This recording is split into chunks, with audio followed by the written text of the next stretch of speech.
This game is ass.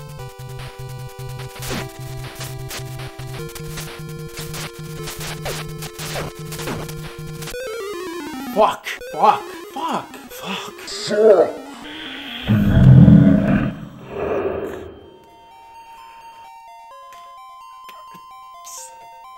Fuck! Die! You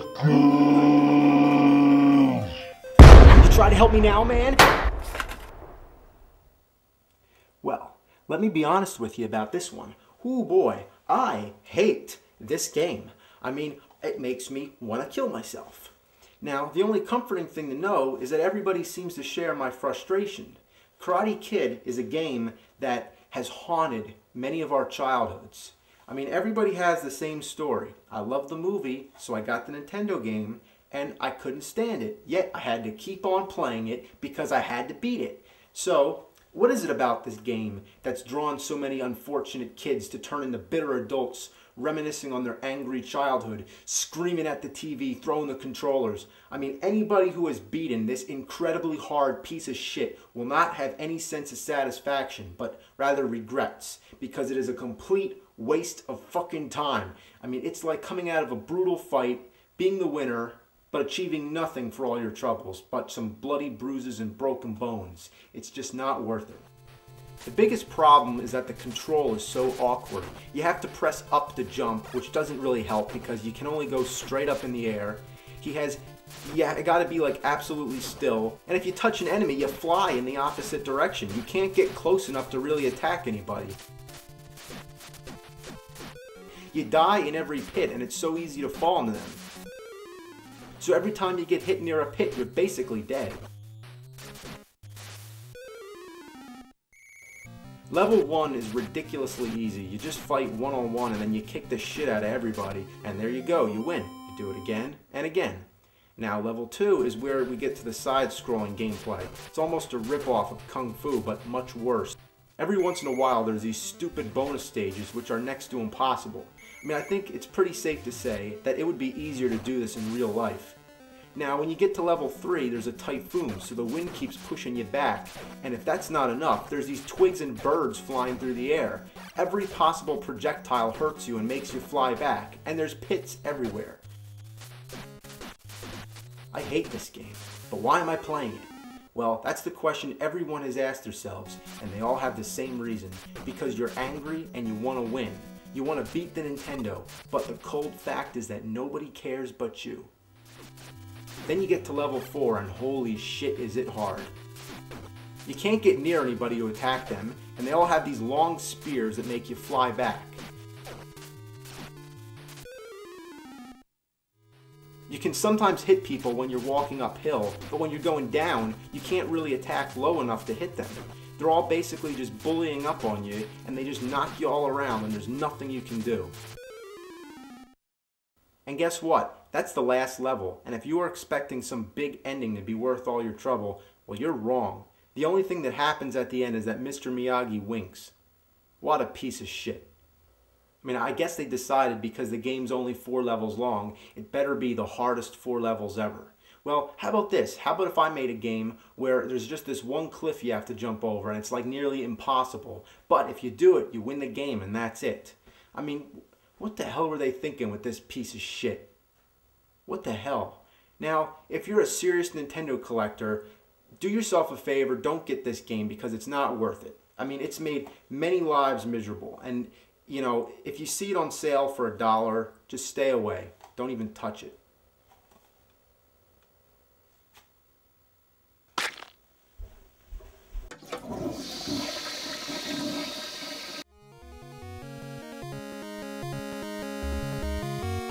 Alright, I haven't played this one in a while, so let's give it a chance. Alright, well this is really an inconvenience having to search for stuff. Look at this, you go around and you search for things. Searching. It's empty. It's so slow.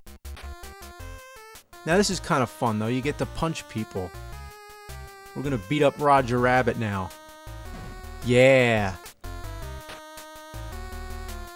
The only thing that's really annoying is that it takes so long to charge that punch. Oh! You know what? It isn't fun. You know what? It just isn't at all. It's just a pain in the fucking ass. Can you help me? Go away, you horrid man. How about go away, you horrid game? Driving the car is really annoying because the control's so awkward. Then these weasels catch you and they make you solve riddles, and they're always the stupidest riddles too. Like, what animal can you never trust?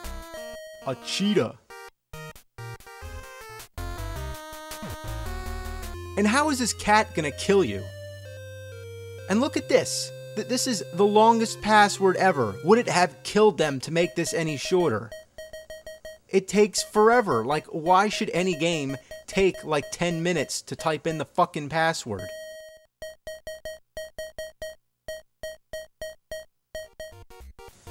So then you go into this nightclub and you find Jessica Rabbit, and then she tells you to go find her phone number, like she can't just give it to you. So you go around and you search every table till you find it, and then, you know, I was looking all over this game, like, where is there a phone where you can actually call her? And it wasn't until much later, when I grew up, that I found out you're really supposed to call her. This is Jessica Rabbit. Well, I got your number and I'm calling just to say fuck you. I hope you're proud of yourself. Yeah, well, I hope you're proud of yourself, and you know what I mean, you fucking whore. I'm not bad. I'm just drawn that way. Yeah, well, wait till I draw your suicide note in your own blood, you bunny fucking bitch. I'm coming over, I'm gonna kill you. I'm gonna kill your whole motherfucking family. Alright, well, now that I got that out of my system, let's continue with the game. So you go into the stores, and the way you buy stuff is ridiculous. You go up, and then you have to, like, go through all your items till you select the wallet, use the wallet, and then this item drops down and you go pick it up. Now there's only one item for sale at a time, so you have to leave the store, then you come back in, and then there's something different there. So if you're looking for something in particular, you have to keep leaving the store and coming back in. Like, imagine if in real life, like if I walked into a liquor store and I wanted Rolling Rock, and all they had there was Budweiser just sitting on a box next to the counter, so then I have to leave, and I have to come back in again, and then there's something else, and I have to keep walking in and out the door till I get what I want. It's just, like, what were they thinking? So you finally get the dynamite, and you come over to blow up this brick wall, and watch this, it's probably the best explosion ever. Yeah, look at that, that was pathetic. So then you get to Judge Doom, and he's like impossible. And most of the things you have are just useless. You have a gun, which really doesn't do anything. You know what?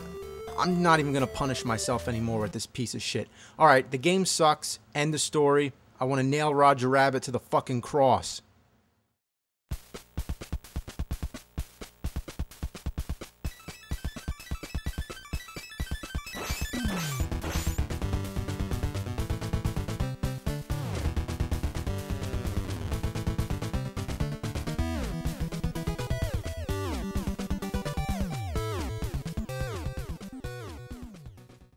The original Ninja Turtles is one of the most annoying games I've ever played. You first play it and think, well, this can't be too bad, the control's decent, it's fun killing things, the sound effects are cool. You may even think I'm trying to compare it to the sequels, which are far superior. 2-player, arcade action, beat up a bunch of foot soldiers, good stuff. But this first one is garbage. And you may be like, you know, come on, it's the first of its kind, be easy on it. But no, it sucks. It sucks ass from a straw. And you want to know why? Well, where do I begin? That beeping sound when you're low on energy, I mean, that's so annoying. Now look at that. Now, how the hell am I supposed to get up there? That's impossible. And who is that guy with the chainsaw anyway? Remember him from Ninja Turtles? I sure don't. The only way I can get up there is with Donatello, the turtle with the longest weapon. Come on, get over here, you fucknut. Alright. Okay, all of that just for a pizza? Pizza shit. Okay, here's a trick I think everybody knows. When you're fighting Rocksteady, you jump up onto these crates with Donatello and you just keep hitting him with your bow. Now, what's really weird is the timing. I mean, you have to hit him when he's sort of ducking, not when he's standing up. I guess that would make too much sense. So it's obviously a game flaw. Then there's that level where you have to save the dam. April O'Neil says, "You have my support." Okay. What the hell did she ever do for you? Stupid banana raincoat wearing bitch. So you have to swim around and deactivate all these bombs. And there's so many things out there to kill you, and you have a time limit, so naturally you're rushing to make it through as fast as you can. And all these electric plants hurt you, so you need a lot of patience. But how could you have patience when you're in a fucking hurry? Fuck! Level 3 is like a maze. You're in the turtle van going around, and there's steamrollers coming at you from everywhere. And you know what I always thought was really weird? Why does the turtle van have the same energy bar as the turtle that you have selected? Like, shouldn't it have its own since it's like a vehicle and not, you know, the turtle? Never mind. So here's a pop quiz. Who are the target audience for this game? Kids. Kids who were fans of Ninja Turtles. Now, you think they would have actually have put more Ninja Turtle characters in the game? Like Baxter Stockman, the Rat King, Krang. I mean, it's not like Krang was like a minor character that came in the 5th season of the show. Krang was right there from the beginning. So, like, there was no excuse. There was no excuse not to have him there. I mean, instead, make way for the missile balloons, flying robot head, those little butterfly things, Mr. Fireman. And why don't you hear the Ninja Turtles theme song anywhere in the game? What a piece of shit. You know what I hate? The fucking jumps in the sewer. If your accuracy is slightly off, you're going down. So you really gotta take your time and watch what's coming up.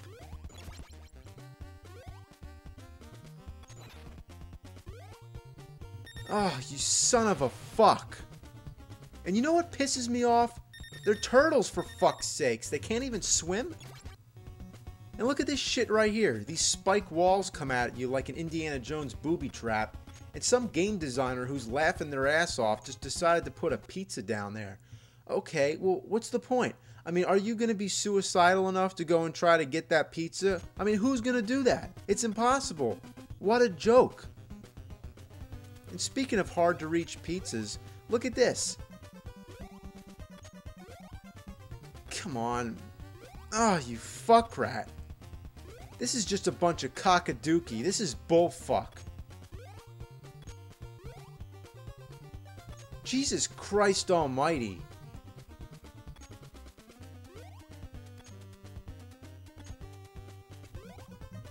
Holy shit.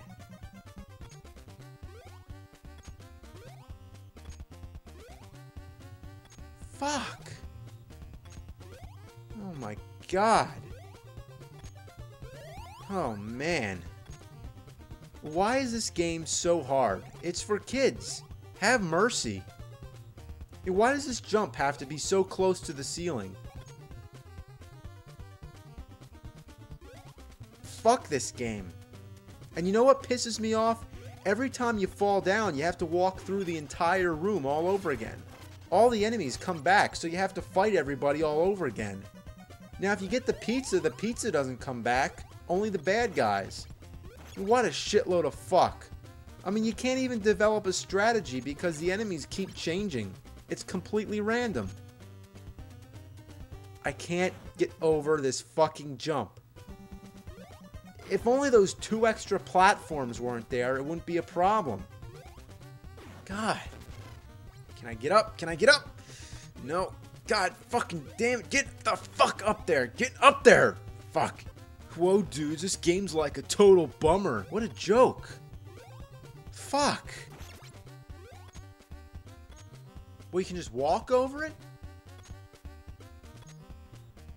You can just walk over it.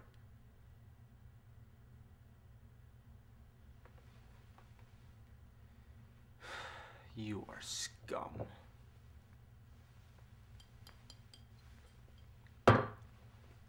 Cowabunga.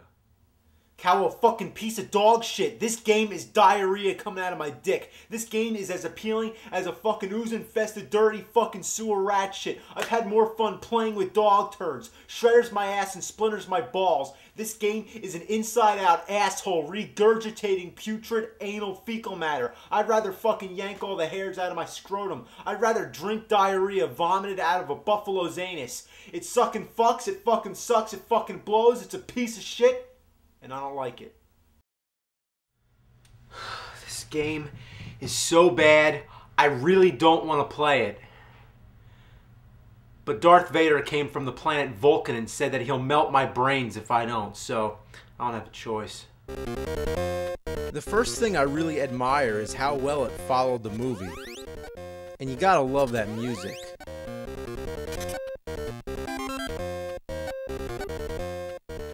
Sounds just like the movie, right? And that's it. It just loops over and over again. And you're not gonna believe it, but that's all you hear the entire game.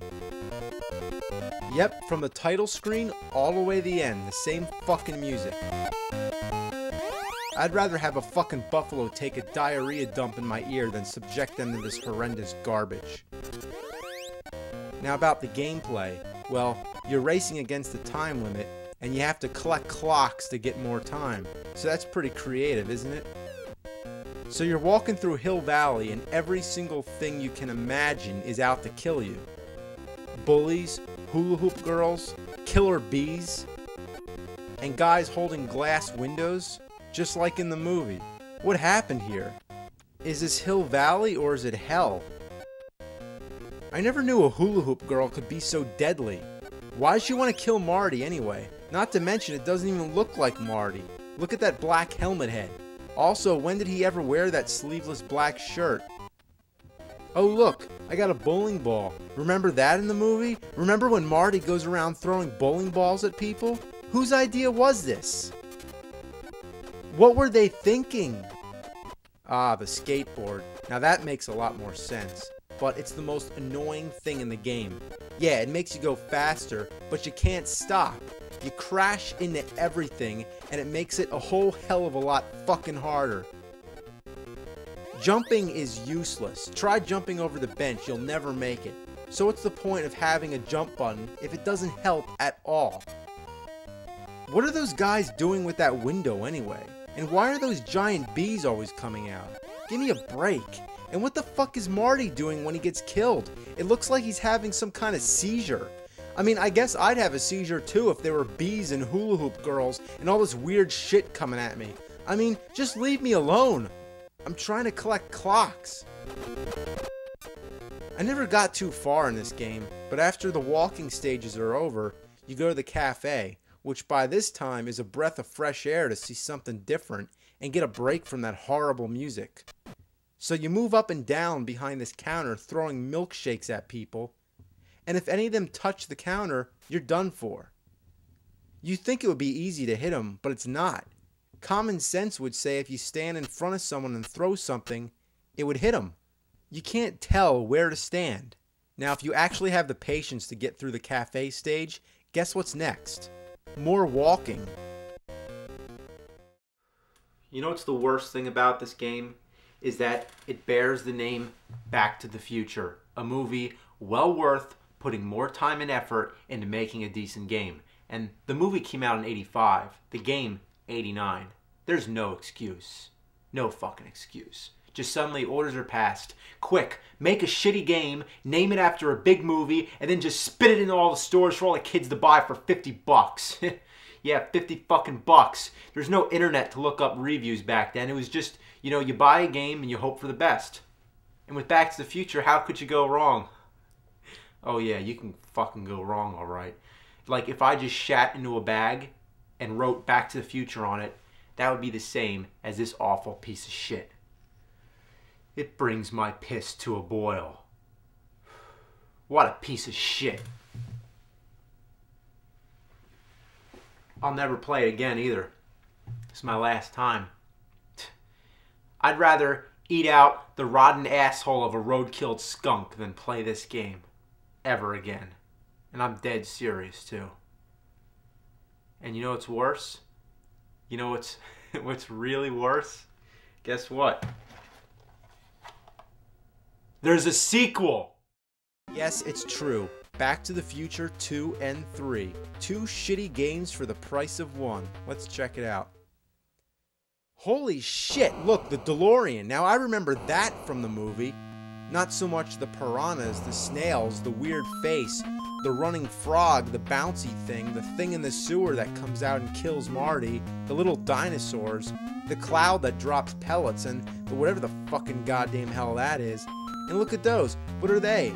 Goombas and the spiky thing ripped right off of Super Mario Brothers? Fucking slackers. And every time you die, the DeLorean drops you off, and it seems like it always takes you in the opposite direction of what you're trying to go. Shit soup.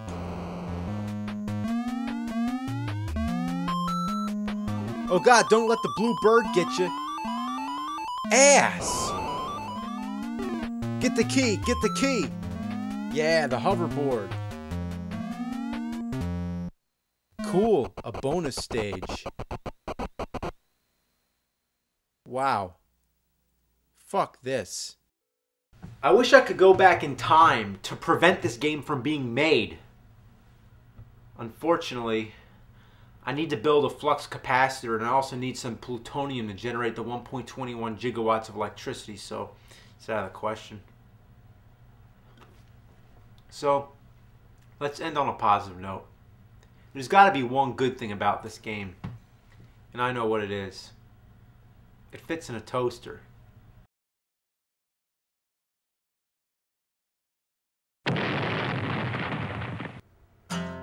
It's gonna take you back to the past to play the shitty games that suck ass. He'd rather have a buffalo take a diarrhea dump in his ear.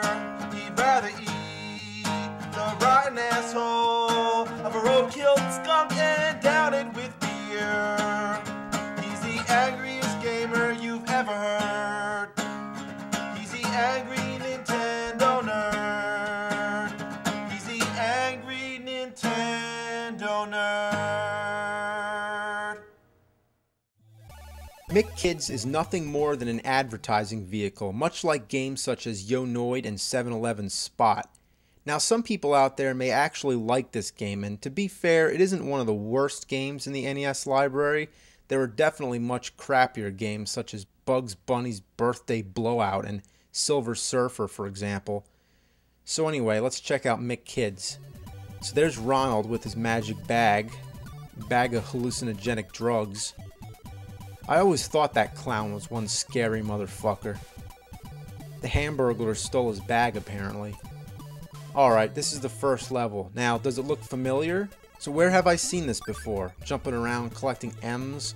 Oh, like coins. In Mario Brothers? Like, yeah, that's where I've seen this. It's just like Super Mario Brothers 3. Let's check it out. I mean, the map looks similar, same idea. The stages are designed the same. Jumping on enemies, I mean, everything looks the same. Mario's controls were a lot better, though. Well, pretty much everything is better. So back to McKids. You know, I changed my mind. It actually is pretty original. I mean, walking upside down, I mean, that's pretty creative. Whoa, it makes me feel sick. They must have been on crack when they came up with this game. So you go around collecting cards that you need to beat the level.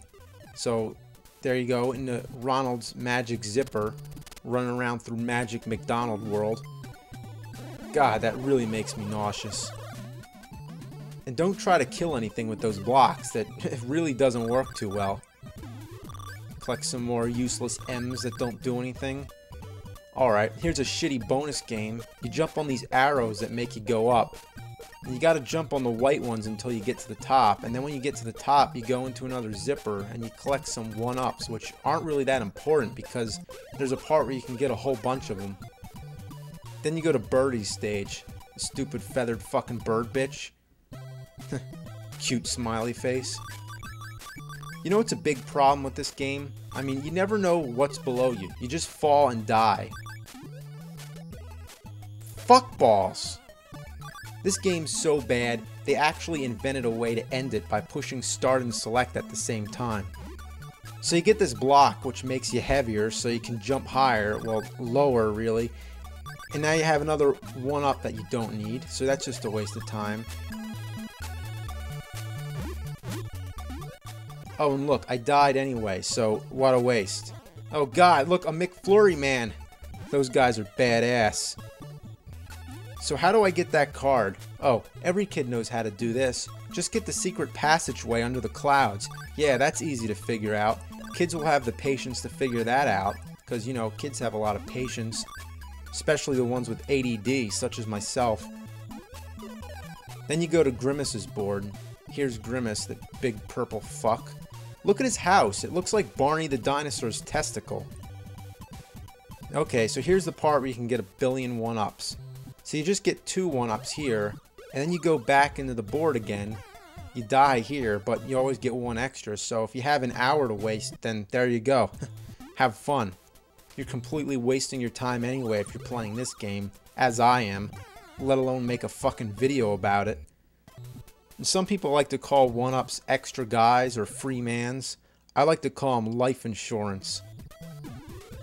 Look how bad the jumps are. Look at this. What a shitload of fuck. All I want to do is get down to that barrel, but it's such a pain in the ass. I mean, it keeps bouncing me back up. Fuck farts. It never ends with this game. It's just like an infinite turd coming out of my ass, just like an endless rope. I mean, when the fuck's it gonna be over? I can't stand this shit. Watch the moose. Grab a block and try to kill him.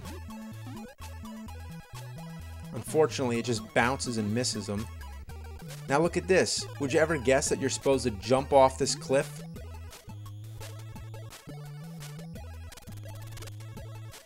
This ship really reminds me of Super Mario Bros. 3 again. And also, why is this guy walking on water? Who does he think he is? Jesus Christ? Then you gotta talk to the professor, another one of Ronald's stoner friends. And he tells you to get more cards, which makes me just want to punch him. Even worse, you gotta go to the moon where you meet Cosmic. Now who the hell's Cosmic? Did they run out of McDonald's characters? What about Captain Crook or Big Mac? No, Cosmic. I never heard of him. I guess there's nothing more you can expect but a shitty character like that. I mean, I bet the people who designed this game were paid minimum wage. So anyway, you're on the moon, so you're floating around, and then there's these tentacles that come out and kill you wherever you go. And you really gotta bust your balls to find all those cards. Like there's this one that's high up in the air, and even when you get it, you jump back down and something kills you and you gotta start the whole level all over again. Ass balls! So here you are at the last stage, Robble Robble. You gotta get the cards from Hamburglar. So you gotta get across the lava by throwing these blocks in it while all this stuff is shooting at you. Fuck! So look at this. This is some kind of track you have to move on, but you can't because the controls are so hard. So do you hit A or B? I don't know. I have no idea how to control this. You'd think you can just hold the A button or something, but no, of course not. That would be too simple. They have to make it like you do these little taps with the button to make it move. I mean, the controls just suck ass. What a piece of shit. A little kid could never figure this out. So finally, when you get through all these crazy obstacles, you get up here, you walk all the way to this lava pit, and you don't have any blocks to float over it. You can't go around it, so what do? Guess you just gotta commit suicide. Toasty! Wally Bear and the No Gang. Now the first thing that baffles me about this game is the actual cartridge. I mean, look at this. It doesn't look like any other NES game. And what's this button for? Press here? Seriously? Press here? What for? I mean, is it supposed to be telling you how to push the game down? Like how to put the game into the system? Well, I can't really push on it when it's inside the Nintendo. You know, do they really think kids are that stupid? I mean, it should just say, press here, you dumb fuck. Like some kid's gonna be like, how do I put the game in? So anyway, we start off with the title screen of a deformed bear with sunglasses riding a skateboard. A stereotypical anti-drug corporate waste of imagination. You can choose between 1 and 2 players, if you're lucky enough to have a friend who would actually play this piece of shit with you. Okay, here's the plot. You're the ultra-hip skateboarding schmuck Wally Bear. Your Uncle Gary Grizzly wants you to gather up your straight-edge friends and head over to his house for a party. Wally must reach his uncle's house before dark, or at least before the timer runs out, for he loses all his lives. But every bird and attack dog on the block wants you dead, and there's not a whole lot you can do about that besides just jump for your life. You can get items like pizzas, frisbees, or hubcaps to throw at enemies. And you can't really hit birds because they just dart across the screen. Now, why would a bird want to kill a skateboarding bear anyway? The levels are just incredibly repetitive. Like literally, the same backgrounds are used over and over again, kind of like in a Flintstones cartoon. If you notice, during a driving scene, it's just the same stuff in the background being repeated over and over again. The only difference is that the Flintstones was entertaining, but this is just a piece of fuck. There's also this asshole named Ricky the Rat who's trying to knock you off your skateboard and turn you into a heroin junkie. You also have to prevent a poodle from getting her radio stolen, stop a lizard from drunk driving, and deal with other things that either want you to die or want you to snort crack up your bear snout. The music in this game just fucking sucks. I mean, no bad game is complete without some auditory shit that makes you want to puke. You'd rather listen to your only infant child choking to death. So, just turn down the volume, and while you're at it, just turn off the fucking game. Back in the 80s, it seemed like there were all these characters trying to keep kids off of drugs, whether it was Mick Gruff or Pee-wee, or the combined efforts of Alf, Michelangelo, Bugs Bunny, and Miss Piggy. And this game, I'm sure it didn't help kids stay off drugs at all. In fact, I'm sure the people who made it were on something. So avoid it at all costs, unless you are fucked up on drugs. So in that case, let's say no to drugs, and let's say no to this fucking game. It has just come to my attention that there is a Wally Bear hotline, 1-800-HI-WALLY. Now, you wouldn't think that after like 20 years that number would still be functional, but somewhere in some old dusty basement, Wally Bear still lives. Hello, friend. Hey, Wally Bear. Thanks for calling me on my special Wally Bear hotline. I'm here at the National Clearinghouse for Alcohol and Drug Information in Rockville, Maryland. And guess what? I can send you lots of information and fun stuff about how to keep yourself safe from drugs. It's all free, and it's as easy as 1, 2, 3, and that's pretty easy. All you have to do is just and mailing address. I'll keep in touch with you by sending you stuff to help you have a healthy drug-free day and live a drug-free lifestyle. You have 8 simple answers to 8 big questions. Each answer comes from a different member of the know game. Just press the number you'd like to hear. On number 1, Rachel Rabbit jumps on... Fuck that. It's creeping me out. It's like listening to a ghost. Alright, this time we have a guest reviewer, and I don't know, this might be kind of weird, but... Hey, come here. No, not there. Shit pickle. Hey, tell him... Shit pickle. Tell him your name. Shit pickle. Yeah, this is Shit Pickle. Shit pickle. And Shit pickle. Shit Pickle's gonna... Shit pickle. Shit Pickle's gonna attempt to help me comment on this game. Now, it's kind of a weird one, and, hey, Shit Pickle, you like video games? Shit pickle, pickle, pickle, pickle, shit pickle, shit You pickle. like Nintendo? Pickle, pickle, pickle, shit pickle, shit pickle. You ever play this game Master Chew and the Drunkard Hu? Yeah. So, yeah, it's a weird game, and you can just tell just by the cartridge. And it's one of those weird baby blue cartridges, so you can tell right off the bat that it's a big piece of fucking shit. Pickle. Shit pickle.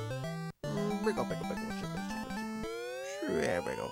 The story involves the legendary Siamese twin Shiva from Hindu religion. She has filled the world with evil spirits. Shit. Your best friend, Master Hu, has failed to stop them, and he's resorted to drinking, so now he's a drunk. Pickle, pickle, pickle, shit pickle, shit However, pickle, Master Chu has not given up hope. It's up to him to put an end to the evil Shiva. pickle.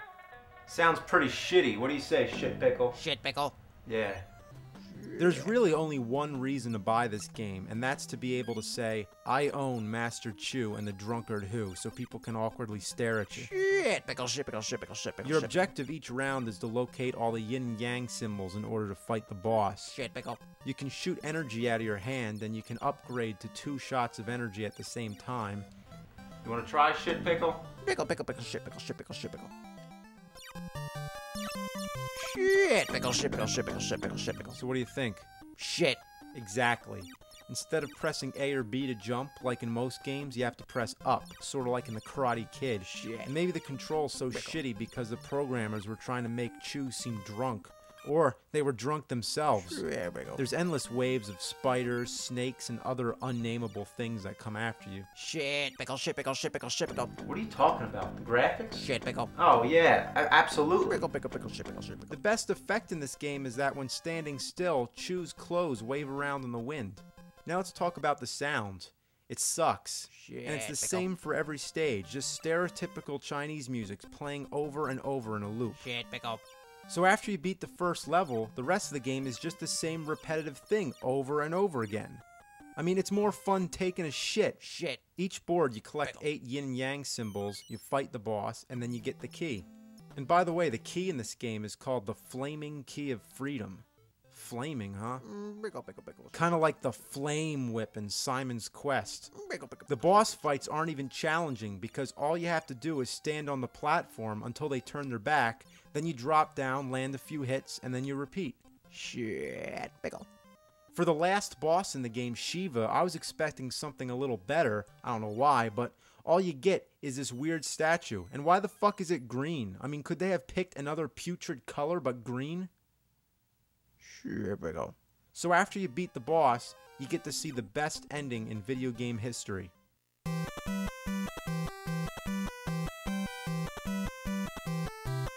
What a piece of shit. Pickle. Top Gun sort of marks the beginning of a genre. It was one of the first flight simulation games for the Nintendo Entertainment System, or at least one of the most commonly referred to. We obviously know that it ain't got shit compared with games today, and for that reason you might think it's not worth complaining about. But no, it sucks ass now, and it sucked ass back then. Check it out. Mission 1 is training for the next mission. Okay, sounds simple enough. So you get a choice of missiles. So would you rather have more or less? What kind of fucking choice is that? Pick more. I mean, the idea is that the fewer missiles is more powerful, but guess what? Whenever you shoot an enemy plane, all it takes is one shot to blow them up. Even your regular machine gun bullets take them down in one shot, so what's the point? And I love all the useless information on the control board. Altitude, speed. I mean, really, what does it matter? And look at all the gauges on the right just for decoration. The first thing that really sucks about the gameplay is just the fact that it's boring. 90% of the time, you're just flying into a blank sky as little pieces of cotton come flying at you. And yes, I know they're supposed to be clouds. Also, notice the absence of music.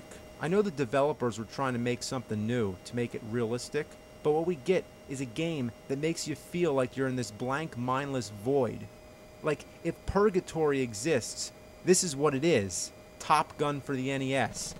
I'd rather fly a cargo plane full of rubber dog shit out of Hong Kong. Uh-oh, I'm really fucked now. I gotta land on an aircraft carrier. A feat that's impossible. Your radar monitor gives you instructions on how to land, but no matter what you do, you still crash. You know, it's like every time I get to this part, I think I might have a chance. This is gonna be it. I'm finally gonna land the plane. Speed down. Left, left. Speed up. Right, right. Speed up. Speed down. Left, left. Speed up. Speed down. Up, up. Up, up. I'm hitting up.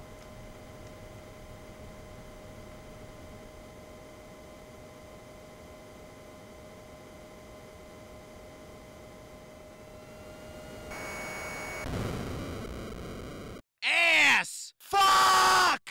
It's impossible. I mean, why is it so hard? I mean, I guess because they were trying to make it realistic, like if you were actually trying to land on a real aircraft carrier, but I highly doubt that any of this game is like really flying a plane. So even though I crashed, it only takes a life away and it still lets me continue to the next level. Mission 2, destroy an enemy aircraft carrier. Alright, fine, as long as I don't have to fucking land on it. Now the only difference with the second level is that you're below the clouds and you can now see the water. Basically it's just a darker color blue than the sky. But stay the fuck away, there's battleships that shoot the shit out of you. You're best off just flying into the sky the whole time. Now halfway through this level your fuel starts to run out, so this refueling plane comes and then you have to control its nozzle. So just like landing the plane, this is impossible and I've never once done it. You just have to be lucky. I mean, your accuracy has to be 100% perfect. And really, I don't have a fucking clue how it works. Down, down, speed up, down, down, left, left, up, speed up, left, left, down, down, up, and left, left, right, right, up, left, left, down, down, up. What the fuck? What was I supposed to do? Now look at the plane. It just goes away like fuck him.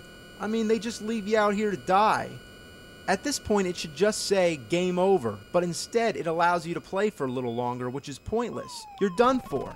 The refueling plane doesn't come back, and within minutes, your fuel runs out and you finally lose. And that's as far as I ever got. What a shitload of fuck. This game chews turds. This game sucks your balls off and spits them up your ass. Now I know there's only 4 levels in the game, so it's kind of the same deal as Karate Kid. It's a short game, but it's as hard as a fucking T-Rex's shit. Now because I've never passed that refueling plane, I've never seen the last 2 levels. So what I've decided to do here is to create my own version of what I think the last 2 levels may be like. Mission 3, blow shit up.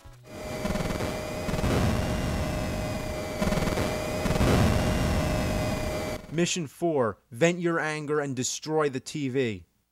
Die! Hadouken! Sonic boom! Well, if you just haven't had enough fun torturing yourself with this awful game and you still want some more, well guess what? You're in luck. There's a sequel, Top Gun: The Second Mission, which doesn't really make much sense because it sounds like you're talking about the second mission in the first Top Gun. So, whatever. I mean, wouldn't this be mission 5 and up? Even the tops of the game cartridges look completely identical. Top Gun and Top Gun. If you have a microscope, you might be able to read the second mission under there. Now, to tell you the truth, the second Top Gun isn't as bad as the original. But it sure is a hell of a lot fucking harder if you could actually believe that. The gameplay is a lot faster. You can fly upside down and spin around, although I don't really know what the point of that is. And there's also not as many dead spots where you're just waiting for something to happen and looking for enemies. Here, your enemies come after you right away and they just blow you out of the sky, so you have to really think fast. The missiles are really hard to dodge, and just like the first time, one missile is enough to kill you. But this time they're even worse because they're faster and they don't seem to come anywhere near as close as they did before. In the original Top Gun, when a missile hits you, it looks like this. And in the sequel, it looks like this. Much farther away. So if you played the original first, you're going to be really disoriented that you have so much less time to get out of the way. Besides, they still look like bowling balls on fire. I never made it past the first stage, but that's also because I don't have the patience for this crap. Now adding to this game, there's a versus mode. The one-player game where you battle the computer is impossible. Your opponent just disappears right away. He flies right behind you and just blasts your ass to oblivion. And the 2-player game is what it is. It's just 2 players shoot each other up. And the one thing I find really disappointing is that after you blow up your opponent, you see him escape in a parachute. And you don't want that to happen. You want to see him die. Anyway, that's all I have to say about this garbage. Fuck balls. Ooh, I know what you're thinking. How dare you pick on Double Dragon? But I'm not. Double Dragon's awesome. And so's Double Dragon 2, The Revenge. But Double Dragon 3, The Sacred Stones, is just a fucking waste. First of all, those talking parts really slow the game down. I mean, why not just shut the fuck up and let me fight? Now the big problem I have with this game is just that it's too damn hard. All you get is one life. One life. If you die once, you start all over again. Now I can get through the first 2 Double Dragons without dying a single time until maybe the last levels, but this one, I can't even get through the first level. Everybody gangs up on you and they just drain your energy. And yes, even your energy bar goes down faster than in the previous games. I guess they were trying to make this one realistic, like if in real life, if you went out onto the streets to fight this many people at the same time, you'd get your ass handed to you. And when you die once, that's it. You're brown bread. You're not coming back. You can't fuck around with this game. Never, ever go in between anybody. Try to keep your enemies on one side and keep using that spin kick. When they're all over you, it's your only attack worth using. But sometimes the fucking kick won't work. Yes, I swear it's true. I know how to do the spin kick. I can get it to work most any given time. But when I'm desperately trying to get my enemies off me, it just doesn't happen. I mean, what the fucking shit is that about? Fuck this game. Your only chance to see beyond the first level is to either be a double dragon god or to use 2 players. But whatever you do, don't pick game B, because that's where you can hit each other, and that makes it pointless if you want to get far. Now, just like the one-player game, it starts off with the story sequence, but this time it shows both the double dragons, Billy and Jimmy Lee. Or wait, Bimmy and Jimmy? How'd they make a mistake like this? Bimmy isn't even a real name. How did this happen? They didn't even proofread this shitty game before they released it? Bimmy and Jimmy? I'm sorry, I just can't get over that. Bimmy and Jimmy. There's a typo in a Nintendo game, let alone a fucking Double Dragon game, and it's the first screen. Well anyway, using 2 players is much easier, but it's still a hard game. There's so many enemies on the screen, and sometimes it just gets ridiculous. And all the characters start to blink, making it hard to see what you're doing. And obviously this is an old video game flaw, and it's common when there's so much shit on the screen. So even though you never get another life, the game designers at least had the courtesy to refill your energy after you beat a level. And along the way, you meet other characters that you can play as. So when you die, you can still use this other character, so it's kind of like finally having another life, except that he sucks. This man in a business suit who does belly flops, he's completely useless. He's so slow. I have no chance against this ninja. Fuck. What a piece of fucking goddamn shit. Well, Friday the 13th on Nintendo. What can you say?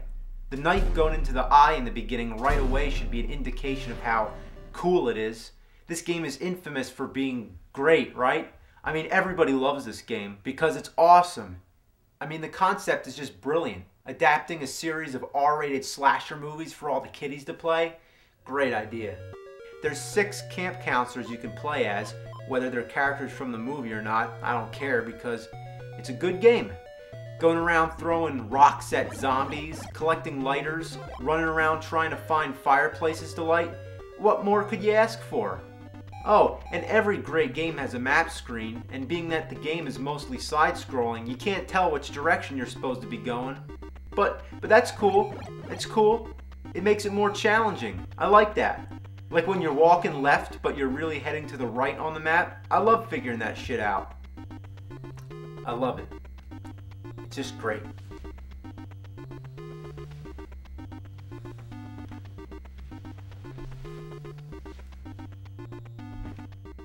Like puke up a donkey's ass. What a shitload of motherfucking bullfuck. I mean, I'd rather eat snot and diarrhea vomited out of a buffalo's dick. And if you thought I was serious about this game, you're absolutely right. Because I was just kidding. I was just kidding. I swear to God, I was just kidding. I was just kidding. It's not a shitload of fuck. It's not a shitload of fuck.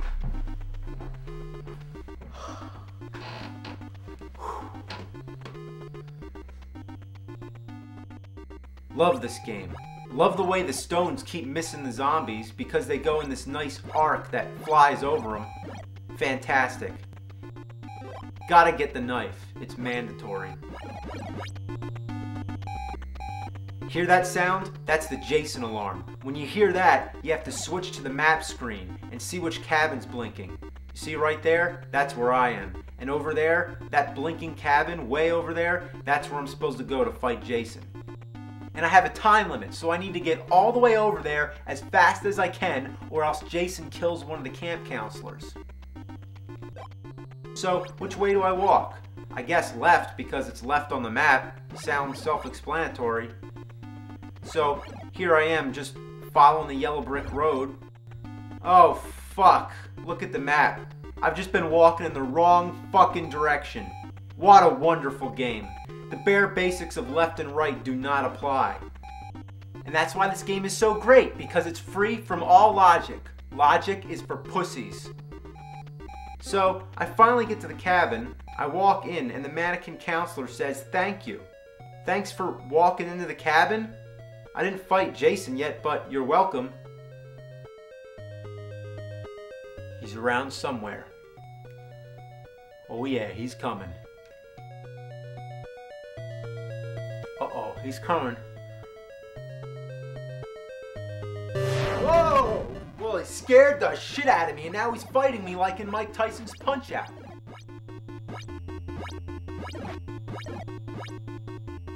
So I beat him, but he'll be back many times, just like in the movies. Even after they called Part 4 the final chapter, and then they went on to make it all the way up to number 10, known as Jason X, where he's in outer space. But that's another story. So for now, I go back to walking around and looking for cabins with fireplaces. I mean, wasn't this a great idea? Isn't this fun? Like going 3D for the cabin parts?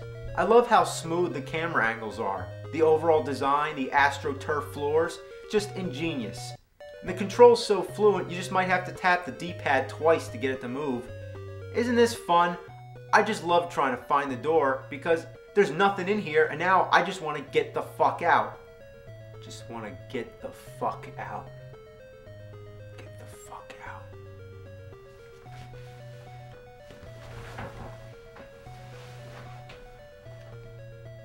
Because it sucks.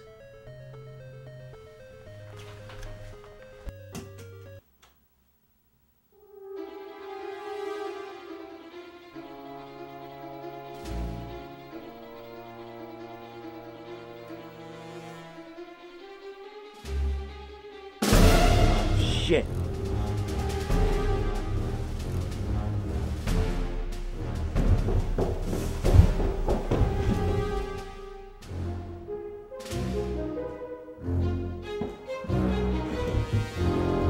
God damn it.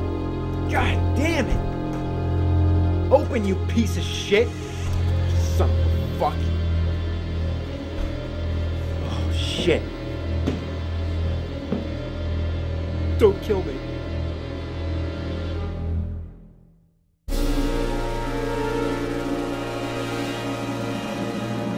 Kill me.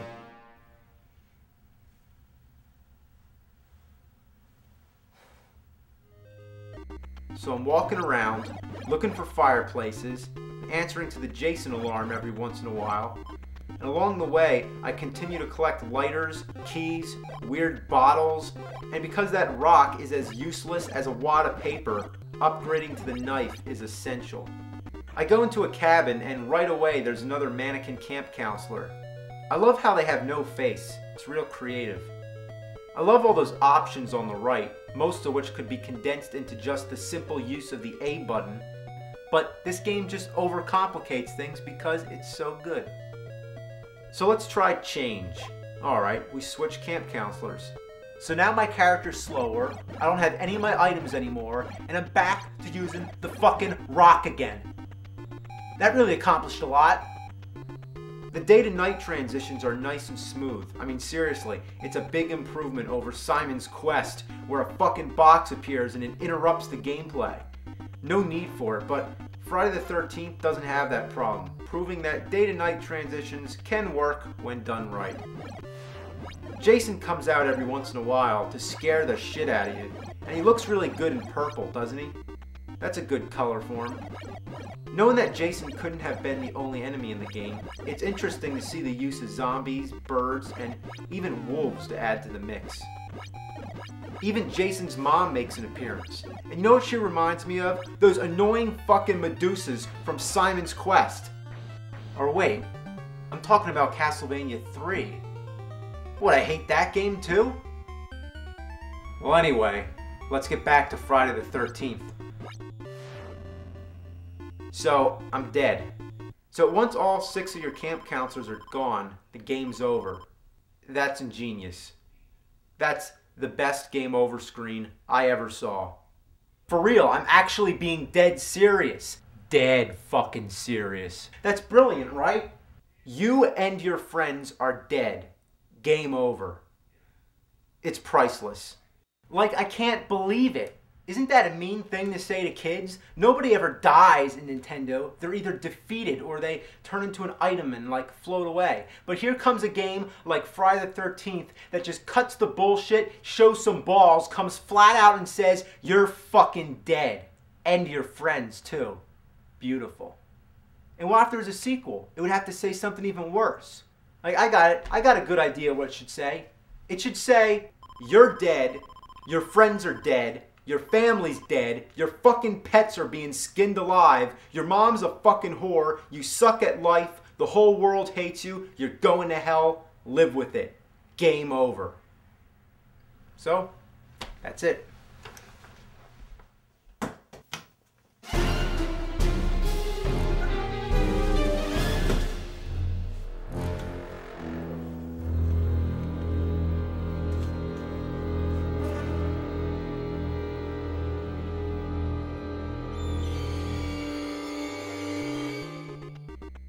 I don't know what else to say. The music? Just listen.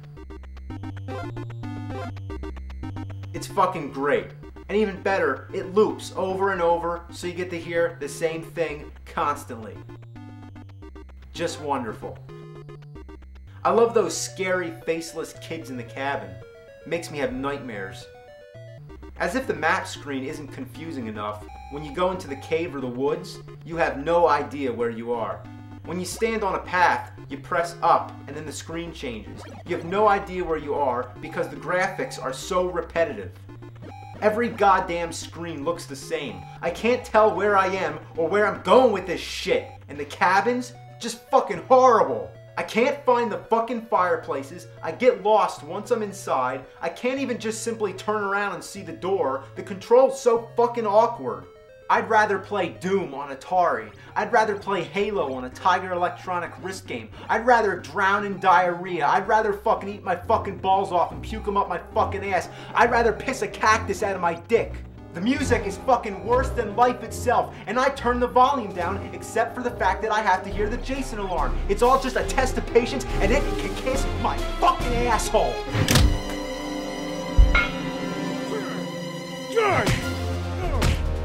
Piece of shit.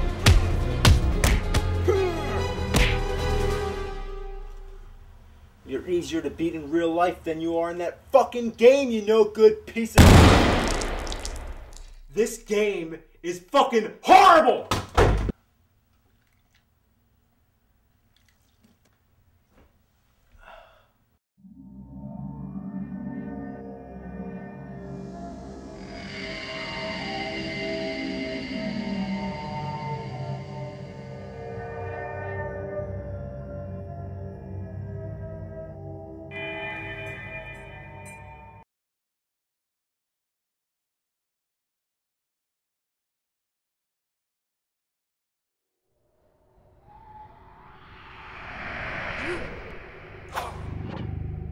God! Oh, what the hell?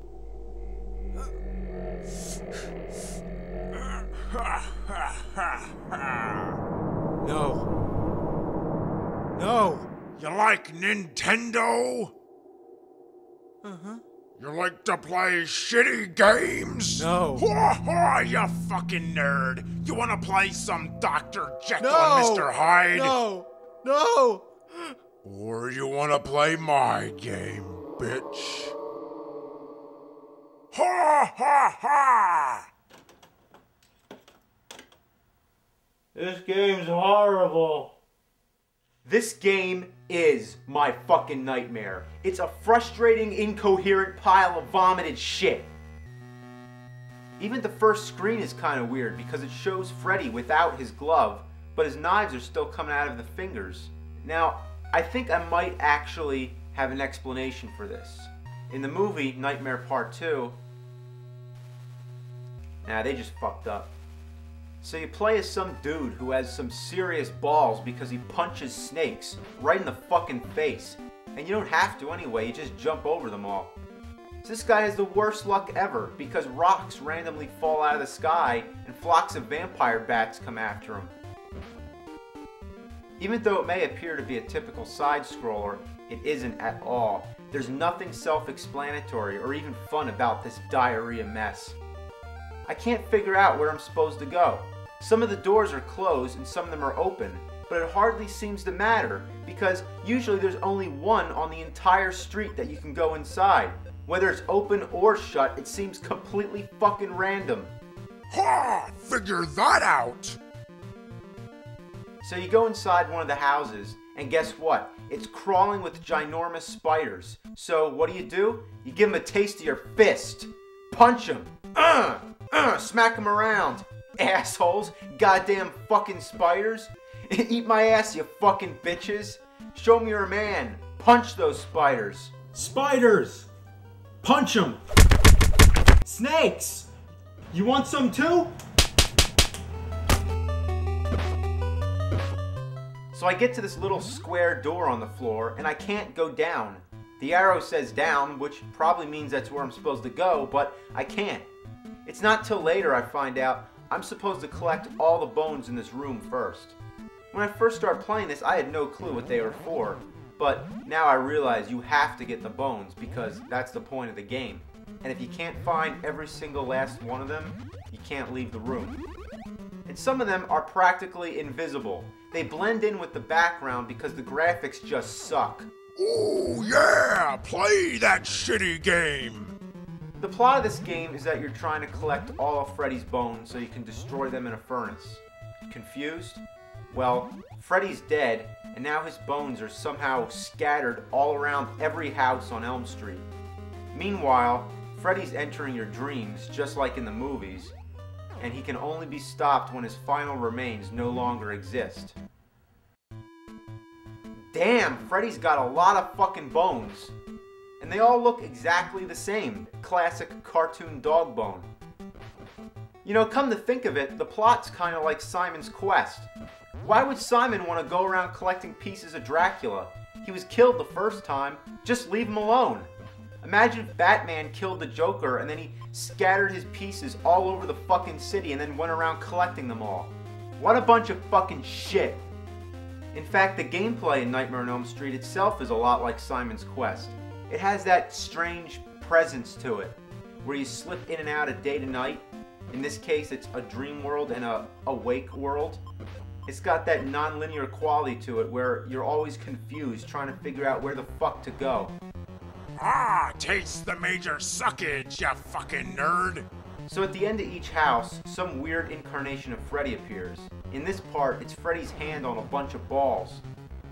What were they thinking? So you go around looking for another house you can go in, and none of them let me in. Try the cemetery? Nope, can't go there. What's with the zombies? They look like Frankenstein monsters walking with their arms stretched out. Like, how fucking stereotypical is that? Can I go in the junkyard? Nope. Just keep walking around, walking down, I guess it's Elm Street, which happens to be the longest fucking street in the world. Oh look, I finally found a house I can go in. The one with the door that's shut. That makes sense, right? What the fuck are these? Lollipop ghosts with stick arms? Were the enemies in this game designed by some kindergarten kid for Halloween? I'm surprised they don't have skeletons too. They actually do have skeletons. What the fuck?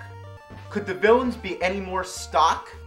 Like, we had this creepy game about Freddy. What kind of creepy characters could we add? Well, how about bats, ghosts, spiders, skeletons, and Frankensteins for the kiddies? Could it be any more uncreative than that? Like, why don't they just add some witches, black cats, and flying jack-o'-lanterns? They should have just called the game Boo! Haunted House, which is probably what they originally had in mind until they thought, no wait, make it about Freddy. We already ruined Friday the 13th, now let's do the same thing to Nightmare on Elm Street. And that's right, it's by the same company. We're not going to say who it is, but it stands for Laughin' Jokin' Numbnuts. Also, listen to the music. Sounds familiar, doesn't it? In fact, it sounds kind of like it's recycled from Who the Fuck Framed Roger Rabbit, another piece of garbage they made. What were they thinking? You love it, you know you do. So let me explain how the dream world thing works. You have a sleep meter that goes down. If you're standing still, it goes down. If you get hit, it goes down. And in time, it goes down by itself.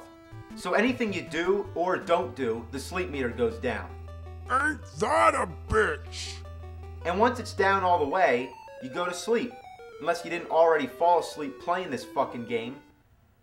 So when you're in the dream world, all the enemies are stronger. Which doesn't even matter anyway, because you can turn into this other character that throws javelins and does the spinning jump. There's also other dream characters you can play as after you collect the dream tokens. Just like in the movie Nightmare Part 3. Except for the dream tokens part. So if you play in the dream world for a lengthy period of time, the Freddy music starts playing. Then, oh God, is Freddy coming? He sure is. Of all the shitty things in this game, this screen is so cheesy that it's just awesome. But it's ruined by the fucking trademark symbol. Anyway, you fight Freddy, which turns out to be real disappointing.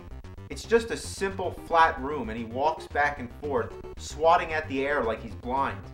Come on, Freddy. To get out of the dream world, you have to get the radio to wake yourself up. Then you have to wait for it to change back to the awake world. It's annoying like in Simon's Quest, but in Simon's Quest it's way worse because it's against your own will, it happens so often, and you don't expect it. In Nightmare on Elm Street, at least you're doing it on purpose and you get that rockin' tune, rather than just dead silence.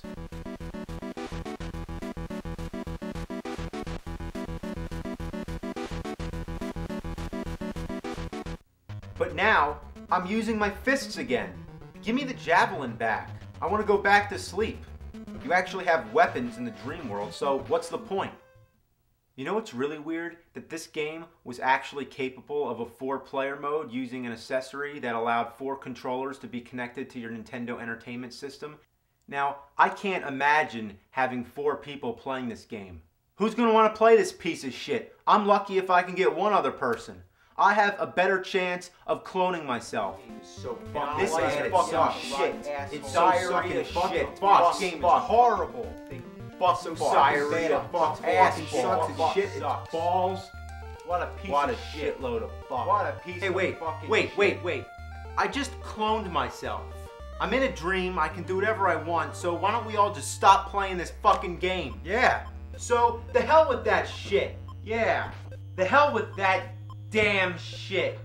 The hell with that damn fucking shit. The hell with that goddamn motherfucking bullshit. Relax. Now what should we do with the cartridge? How about smash it with the hammer? Nah, that's not good enough. I know, let's drop it out the window. Now come on, be creative. I say we take a shit on it. Good, do it. Empty your ass all over it. I don't gotta take a shit though, you take a shit. You gotta take a shit? Who's gotta take a shit? I gotta take a shit. Then take that shit. Bombs away. Oh, fuck you, diarrhea fiend. Whoa, hey, whoa, whoa, whoa, whoa, whoa. Oh, come on, it's not that bad.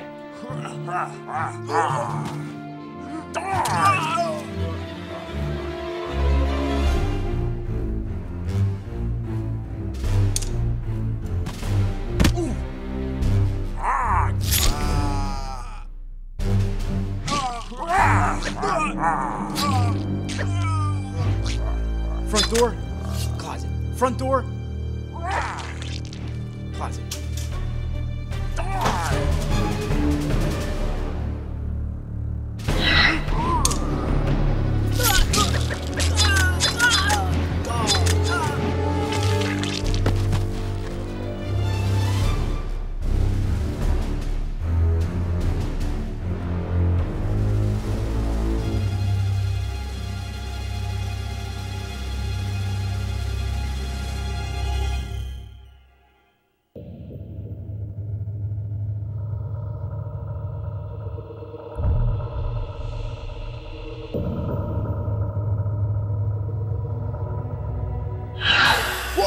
Look at me! I'm a fucking nerd! What a piece of shit! Buffalo diarrhea fuck farts! You see, nerd, nobody makes you play these games but yourself. So you're your own damn nightmare. Now, you're gonna die. Go yank your cock through your ass, you fucking butt mongrel. I got the power glove.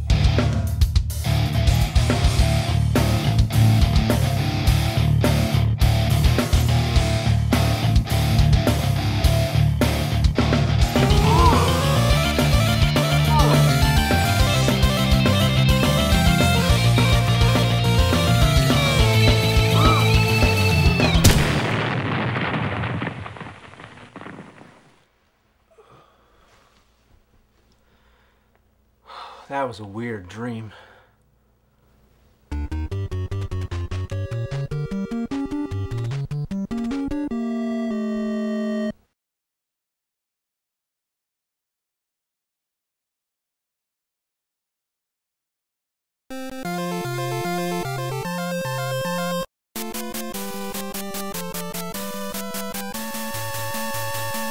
I love the Power Glove. It's so bad. And I mean bad. This thing is bad. Why need a glove to play a game? What's wrong with this? Huh? I don't know. I thought this was okay, playing it, with the controller. So if anything, the Power Glove, it's an interesting experiment in gaming technology. But too bad they were just fucking jerking off. Like, why does it suck so bad? Well, I have one fucking complaint about this glove. It doesn't work. Now, what's the most important aspect about any game? Well, being able to fucking play it. Now, before you can even begin to get this fucking piece of shit to work, you have to put these 3 sensors on your TV like this. Fuck! Piece of shit, fuck!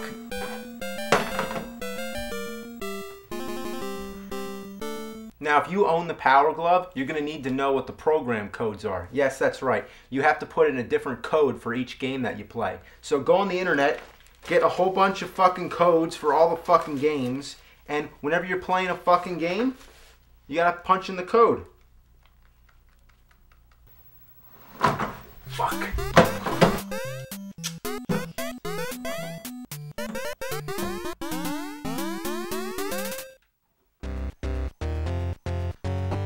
Alright, Super Glove Ball. Well, the game is basically you're just this glove and you're going around grabbing balls. Grab the flying fish. Grab them. Grab them. I don't get it. That's it. I can't fucking take it anymore. I'm sorry. I'm going to show you different games on the Power Glove. To shoot, I just squeeze my fingers. Damn! Fuck! Go up! Go up! Go up! I can't get the fuck up there. God damn it! It's easier to do a handstand while taking a shit. How do I attack? Oh. Somehow I kicked, but I don't really know how I did it. I'm getting my ass kicked. Oh. Damn, come on, get him, punch him. Oh, fuck. I can't pass the first screen in Double Dragon. Damn it. Might as well just use the fucking controller. What's the point of this? Castlevania.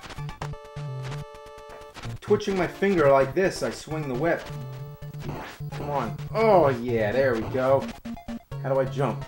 How the fuck do I jump? Oh. Is that it? Squeezing? Is that jump? Can I get up the stairs? Can I get up the fucking stairs? Fuck! How do I get up the fucking stairs? Oh. Just jump. Can I do a nice jump over this? Come on. Do a jump. Yeah, there we go. We jumped.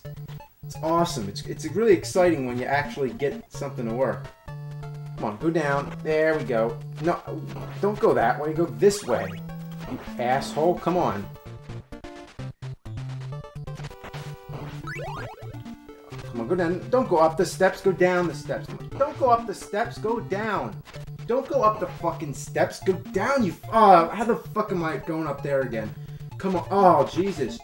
Jumping all over the place. I didn't even know you could jump backwards. Come on. Oh, you fucking fishman. Oh, good luck. I'm gonna fall in the water and die. Fuck! Wow, this sucks. This sucks hard. Come on. Now jump, jump, jump, jump! Oh, wow, that helped. Okay, keep going. Oh, fuck. Castlevania 2, Simon's Quest.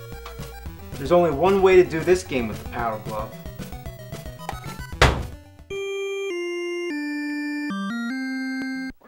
So while it's not very responsive, I can go up and I can go down and left and right, but everything else, like the punching and kicking, just seems to come at random.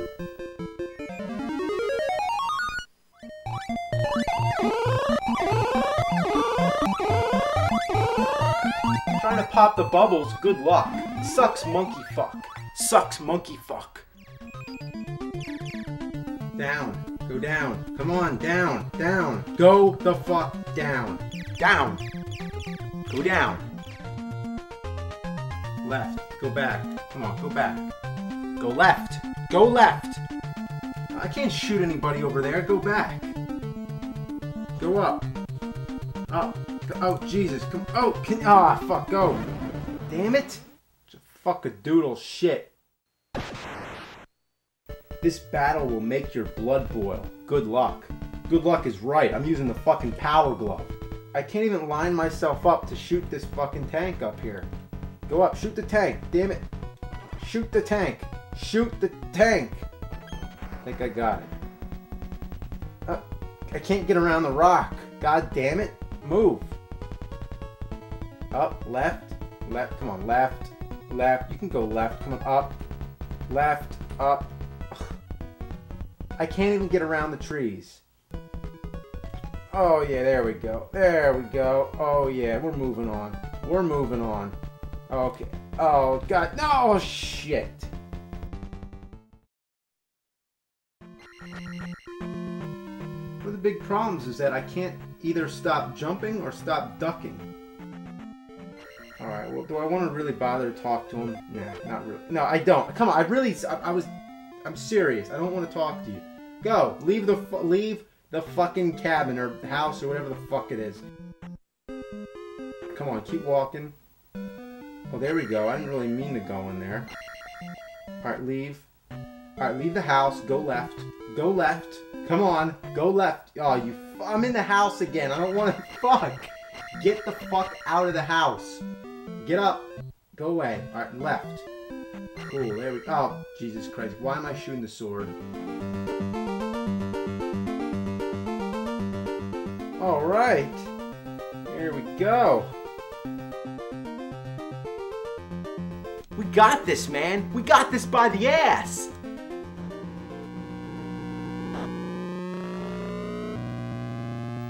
You know what's really cool about Rad Racer? That if you push select, the game goes 3D. I'm playing Rad Racer with the Power Glove and 3D glasses. You can't get any more rad than that. Wow. Playing Top Gun with the Power Glove.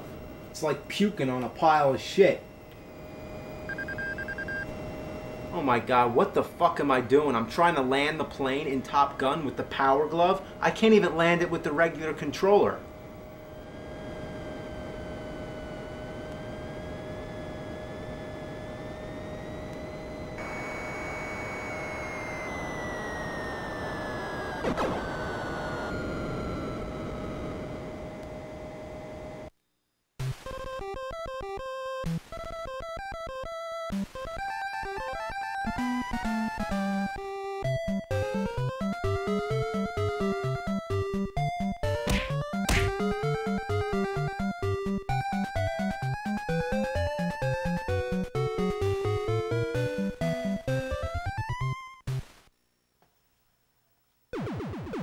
Punch out!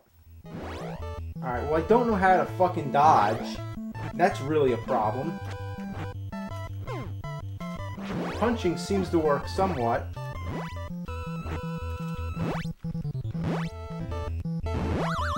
Fuck!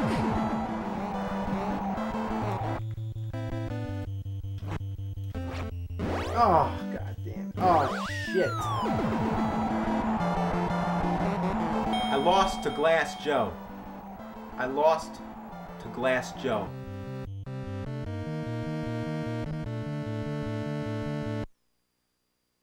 Try doing the Contra code with this fucking thing. I shoot by twitching my finger. Jump by clenching my fist. Yeah, there we go. There we go. Alright, come on now. Oh god, get him, get him, get him, get him! Oh, fuck! You piece of shit.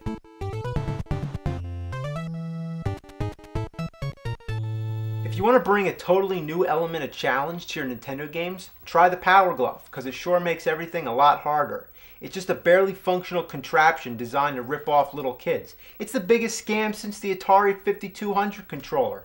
The only kids who owned this were usually the richer ones who thought they were cool. Well, they're not cool. I'm not cool either. Look at me. You think I'm cool? I got a fucking glove on my hand. I'm trying to play a fucking game with it. I look like an idiot with a fistful of shit.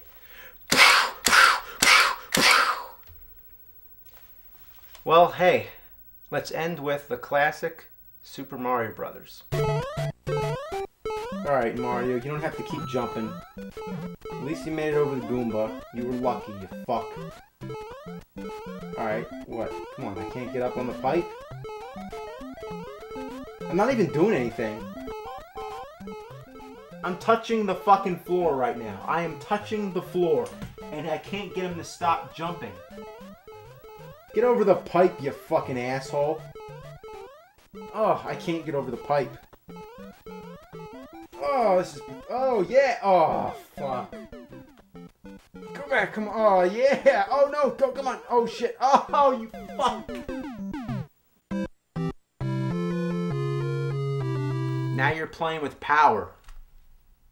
Now you're playing with fucking shit. You're better off fucking shit than fucking with this fucked up shit. Fuck this shit. You don't know shit about how fucking shitty this fucking shit is. It's so bad it sucks. It's so fucking suck it fucks. And I can't take it anymore.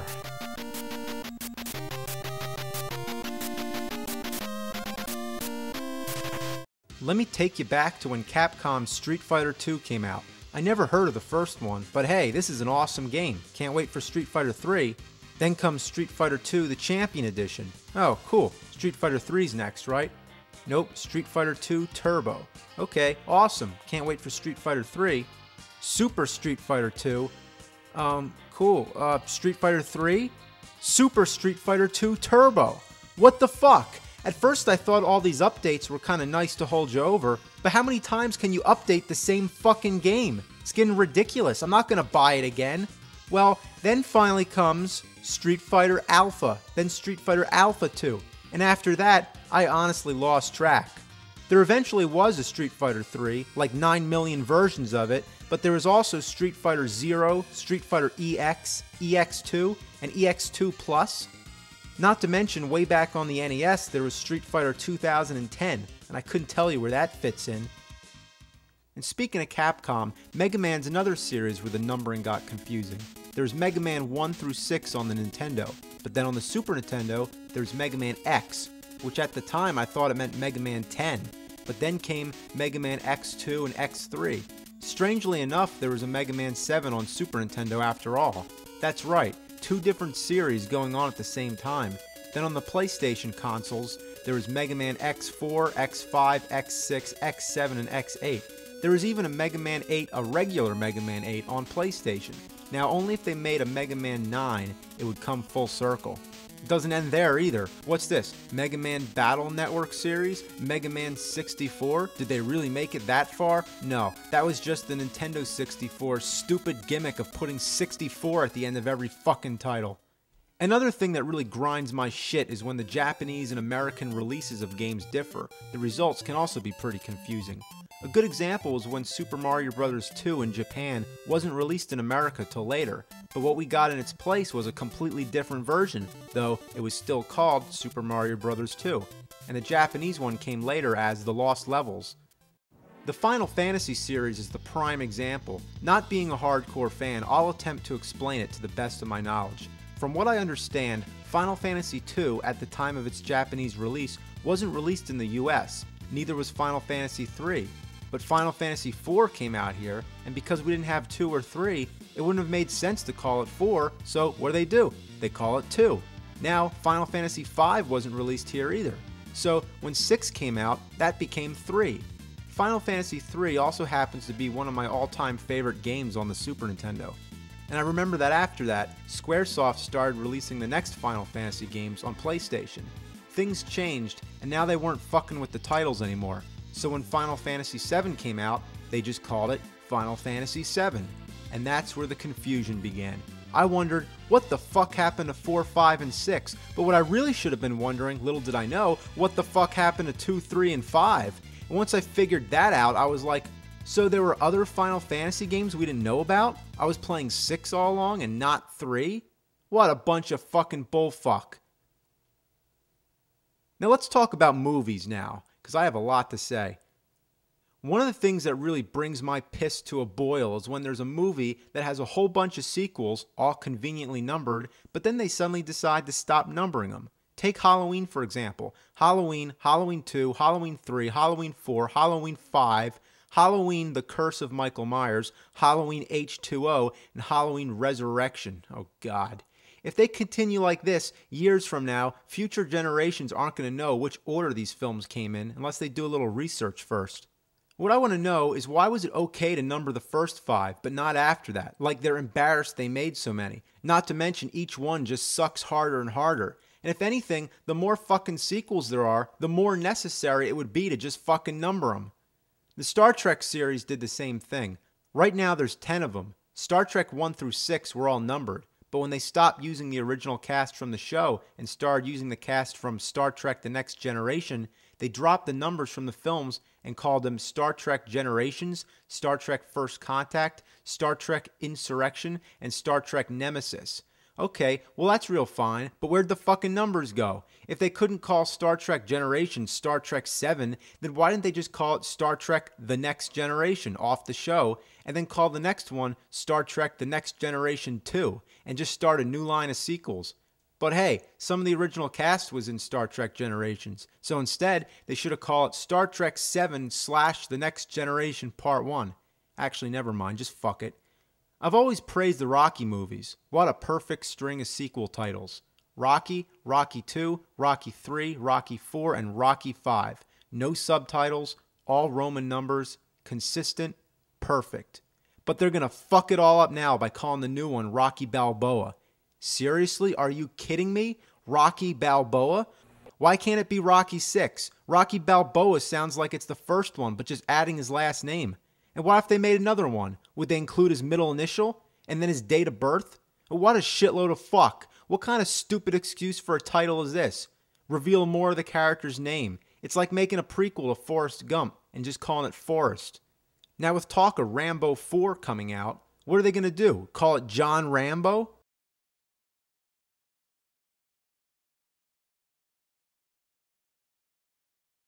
And speaking of Rambo, that's a series that somehow completely changed its title. The first one was called First Blood. That's it, First Blood. The second one was called Rambo, First Blood Part 2. And then the third one was called Rambo 3. So what, they just forgot about First Blood? The correct title would be Rambo 2, First Blood Part 3. The Alien series is also pretty fucked up. They start with Alien, then Aliens, which makes sense. First there was one alien and now there's many. The title's consistent with the plot and it works. But then, they make a third one. Oh gee, what are we going to call it? Can't be Alienses, that won't work. Besides, there's only one alien again, so let's just call it Alien 3. That works. There's not really much else they could have called it. But now you'd think it's time to start numbering the sequels from now on. You think? Or would that just be too traditional? Well, the next one's called Alien Resurrection.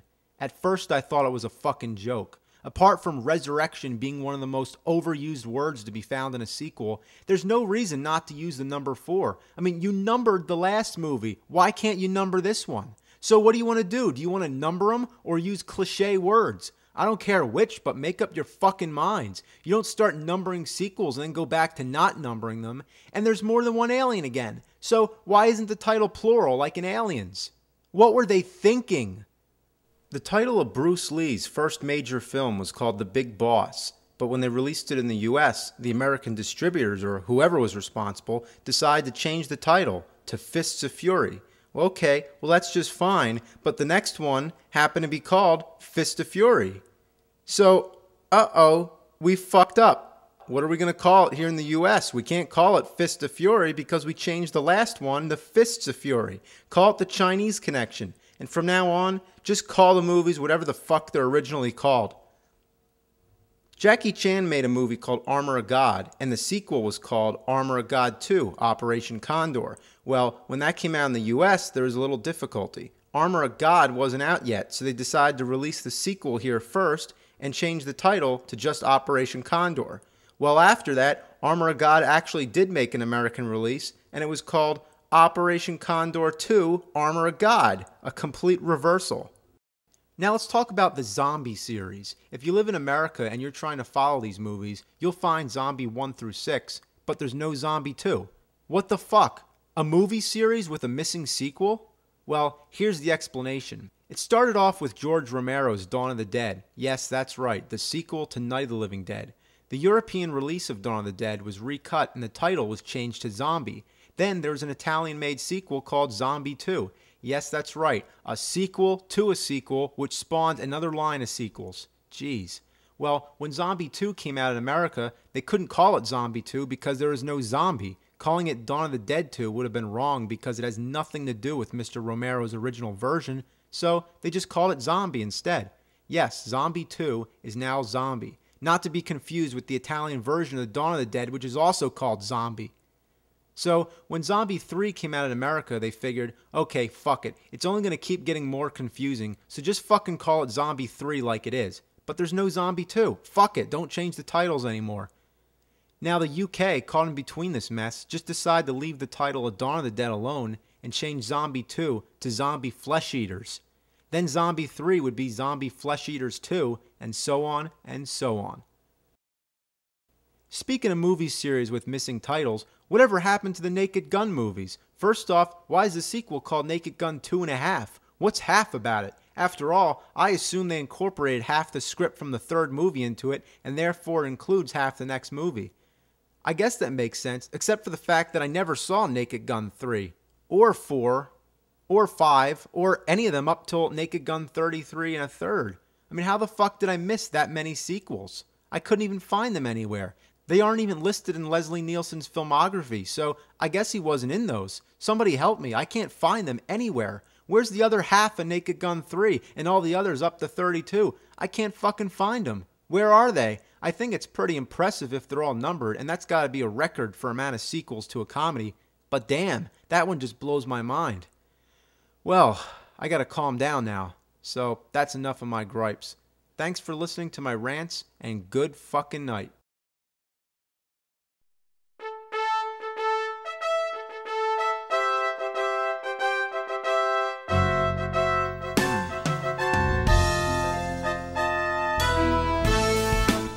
Twice the mega power? What's mega power and how could you have twice as much of it?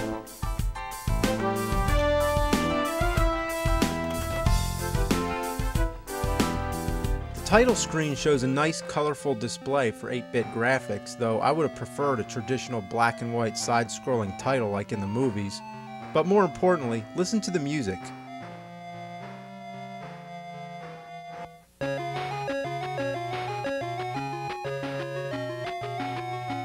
Does it sound anything like the Rocky theme? Or any of the music from the movies at all?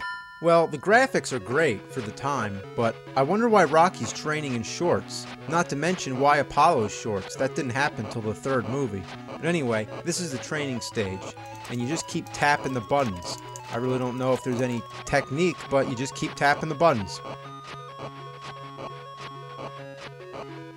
Well, this is boring, don't you think?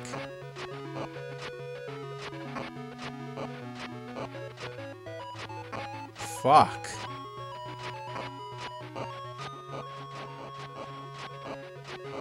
Cock a fucking doodle ass shit sucking ball fuck. This is fucking boring.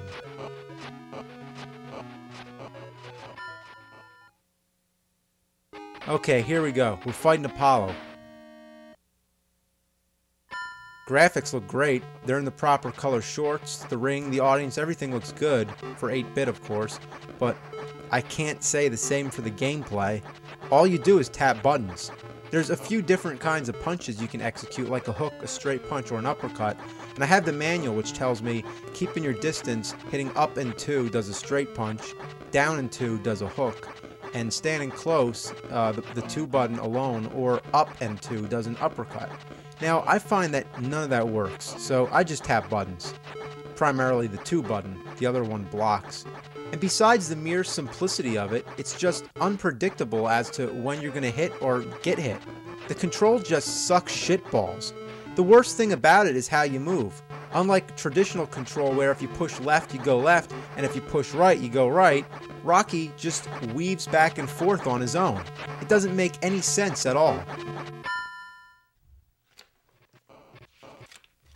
To move your player about the ring does not really require any specific buttons for execution. It requires the right situation because your player will be prohibited from moving unless you satisfy these conditions. If you're on the offense and attacking freely, your player will move according to the direction of your blows and can be guided to the left, right, or forward, backward with your D button. If you're on the defense, your player will not move in the direction you want until you can guard yourself effectively with the button 1, and then you must start dealing blows to be in control of your footwork as mentioned above. So did you get that? Well, let me sum it up. It's a bunch of putrid anal shit coming out of a rhinoceros asshole. It fucks up the ass, shits out the mouth, piss out the nose, dookie out the ear, diarrhea out the dick, shits for the birds. The control in this game is poo-poo. Alright, I knock Apollo down. He starts humping the floor. And he gets back up. He's as easy as crap as long as you just keep tapping the button. Knock him down, he humps the floor, he gets back up. The repetitive nature of this game is astounding. How many times can he get back up? It's embarrassing. There's no 3 knockdown rule in effect, no Mario to come in and say TKO. Even though I think a technical knockout can occur in this game, it takes forever to happen, so it just goes on and on and on. Eventually he'll stay down and you win. Then you get another training stage. Just wonderful. Is there any point to this? Like, I know it's supposed to make me stronger during the fight, but fuck it, I don't feel like tapping the buttons. It's only going to make my fingers more tired and then I'll end up losing the fight anyway. I'd rather just wait instead.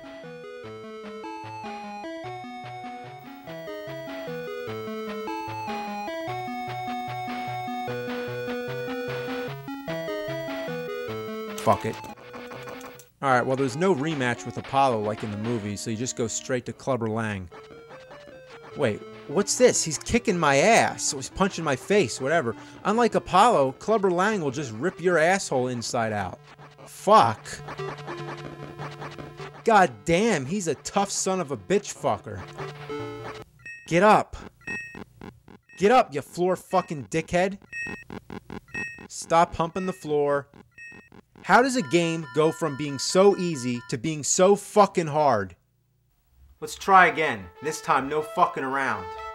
Gotta do good on those training stages. Gotta get strong. I just gotta keep tapping those buttons till I break my thumb. Fuck!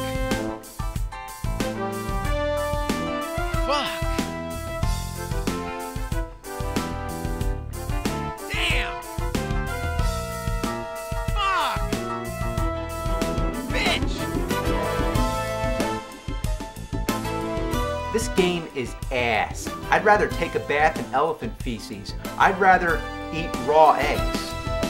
Ass!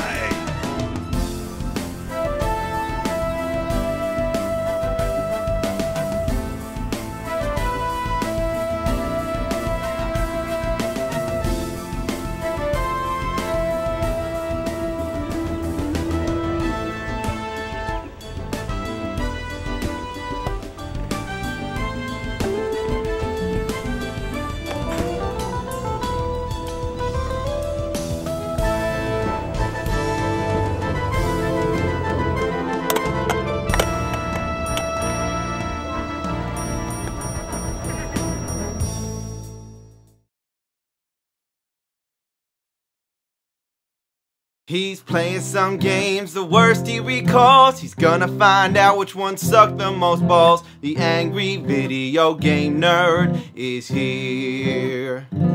Oh, he's making a list and checking it twice. He's gonna go home and eat chicken and rice. The angry video game nerd is here. He hates the games that stink. He knows which games to break. He just might even hate them all, 'cause he's mad for fucking sake. You better watch out, don't give these games a try. You better not play them, he's telling you why. The angry video game nerd is here. I'm here to talk about a series of games based on stories from the Bible, all with weird deformed cartridges made for Nintendo systems but without any endorsement from Nintendo. Like take this one for example, Bible Adventures. Would you want to buy this with its weird baby blue cartridge? It's made by a Christian gaming company that makes unauthorized Nintendo games. Let's check it out. Alright, 3 games in 1. You got Noah's Ark, Baby Moses, and David and Goliath. First, let's do Noah's Ark. Well, there's Noah. He moves pretty fast for an old guy. The objects to get the animals in the ark.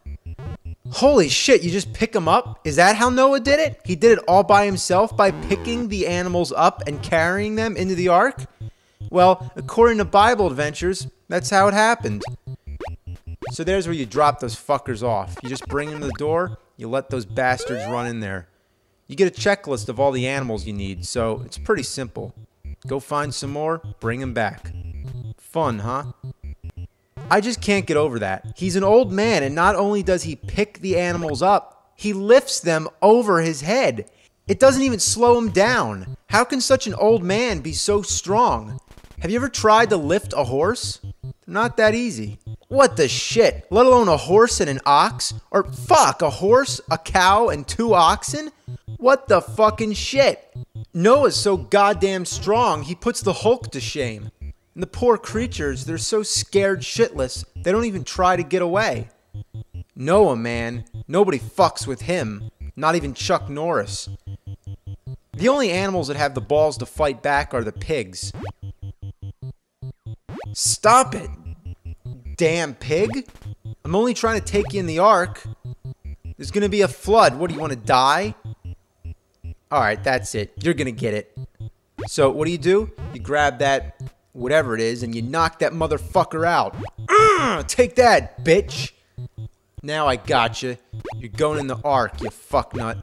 I hate those pigs, but I also hate the oxen. You drop them every time you jump, so you gotta keep picking them back up again. The monkeys are also pretty damn annoying. Sometimes you gotta chase them all around. What a sight. Look, an old man climbing up a tree chasing monkeys. It's quite ridiculous. You fucking monkey, get back here! Now you're gonna get it. Take that, you monkey fuck! You're going in the ark. Another thing really amazing about Noah is that he can run so fast, he can actually outrun the screen, which is really annoying because you can't see where you're going, so you have to stop just to let the screen catch up. Another sign of a badly designed game. Now it looks like we got all the animals, except the snakes. Now that's got to be tricky, right? Grabbing them's out of the question. So let's pick up that thing and try to knock them out. Well, I can knock them out, but if I don't catch them, they're gone. I can't catch them either. Shit. How do you get those damn snakes? Well, guess what? I'm trying to get the wrong snakes. But how can you blame me? They're the first snakes you see in the game. Well, check this out. I go in this cave, and this is real frustrating because to climb the walls, you have to jump and hit the A button at the perfect timing. Then once you get to the top, there you go. There's your snakes. So these are the real snakes you're supposed to get, not the ones in the trees. They're only decoys. Challenge is one thing, but why does this game have to fucking trick me? So don't get the snakes that you first see when you're walking around. Go take a wild guess. Climb through the cave until you find the real ones. Fuck this game. Now you thought that was bad? A game where you collect a bunch of objects to bring back to the middle of the board? How could it get any worse? Just watch. Our next game is Baby Moses. Alright, well, the object of the game is to get to the end of the level carrying Baby Moses. Now, this is really annoying because while carrying him, there's no way to defend yourself from everything that's out to kill you, and I do mean everything. If the soldiers catch Baby Moses, they throw him in the water. What assholes. And what's with this theme of carrying things? It's actually kind of a rip-off of Super Mario Bros. 2. Even the graphics kind of remind me of it, except for those chocolate cats. Speaking of carrying things, look how many things she can stack. What kind of picture is this? Moses' mom carrying Baby Moses, carrying a block of cheese, carrying a guy carrying a spear? I never thought I'd see that.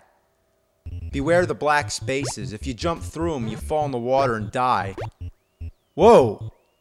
Either that or I guess it shoots Baby Moses up in the sky. What's going on? This game sucks ass. God, this is annoying. The only way to have any fun at all is to throw Baby Moses in the water and then go explore the level without him. This is a weird game. What other game could you ever say, I just threw Baby Moses in the water? For some reason, I can't stop saying Baby Moses. Baby Moses, Baby Moses. When you finish the level, it says good work, but you forgot Baby Moses. I didn't forget him, I just didn't want him. Well, there's only one shitty game left. David and Goliath. Well, you're going around carrying sheep. Yeah, are you surprised? The object is to bring 4 sheep to this blinking arrow to advance to the next level. The originality just stuns me. And you know what? All 3 games use the same music. You'd rather listen to your only infant child puking to death. That is, choking on his own puke chunks. That's disgusting. I apologize. Those sheep are a bitch to carry, especially if you're trying to get past the lion. That lion hates sheep and anybody who carries sheep. However, if you go past them without the sheep, they don't give a shit. I can even pick the lion up and it doesn't care. Sure, try that in real life. Pick up a lion and see what happens. And while you're at it, just try to punch that lion in the nuts. Yeah, right in the fucking nuts. You can even use an acorn to knock the lion out. Damn, I wouldn't want to get hit by one of those acorns. Those lions are fucking wusses. What? What happened? Did you see that? That lion just fell flat on his ass. And he fell at the same time as this squirrel. So who knocked them both out? Well, let's take a look at the whole replay and see what happened. Here we see this squirrel throws an acorn. It clobbers the lion. Bam! Now let's back up a bit. Just before he gets hit, this other squirrel throws an acorn, which comes right back down, and bam! He knocked himself out with his own acorn. Dumb shit. Anyway, let's go get some sheep. I like the sheep sound effects.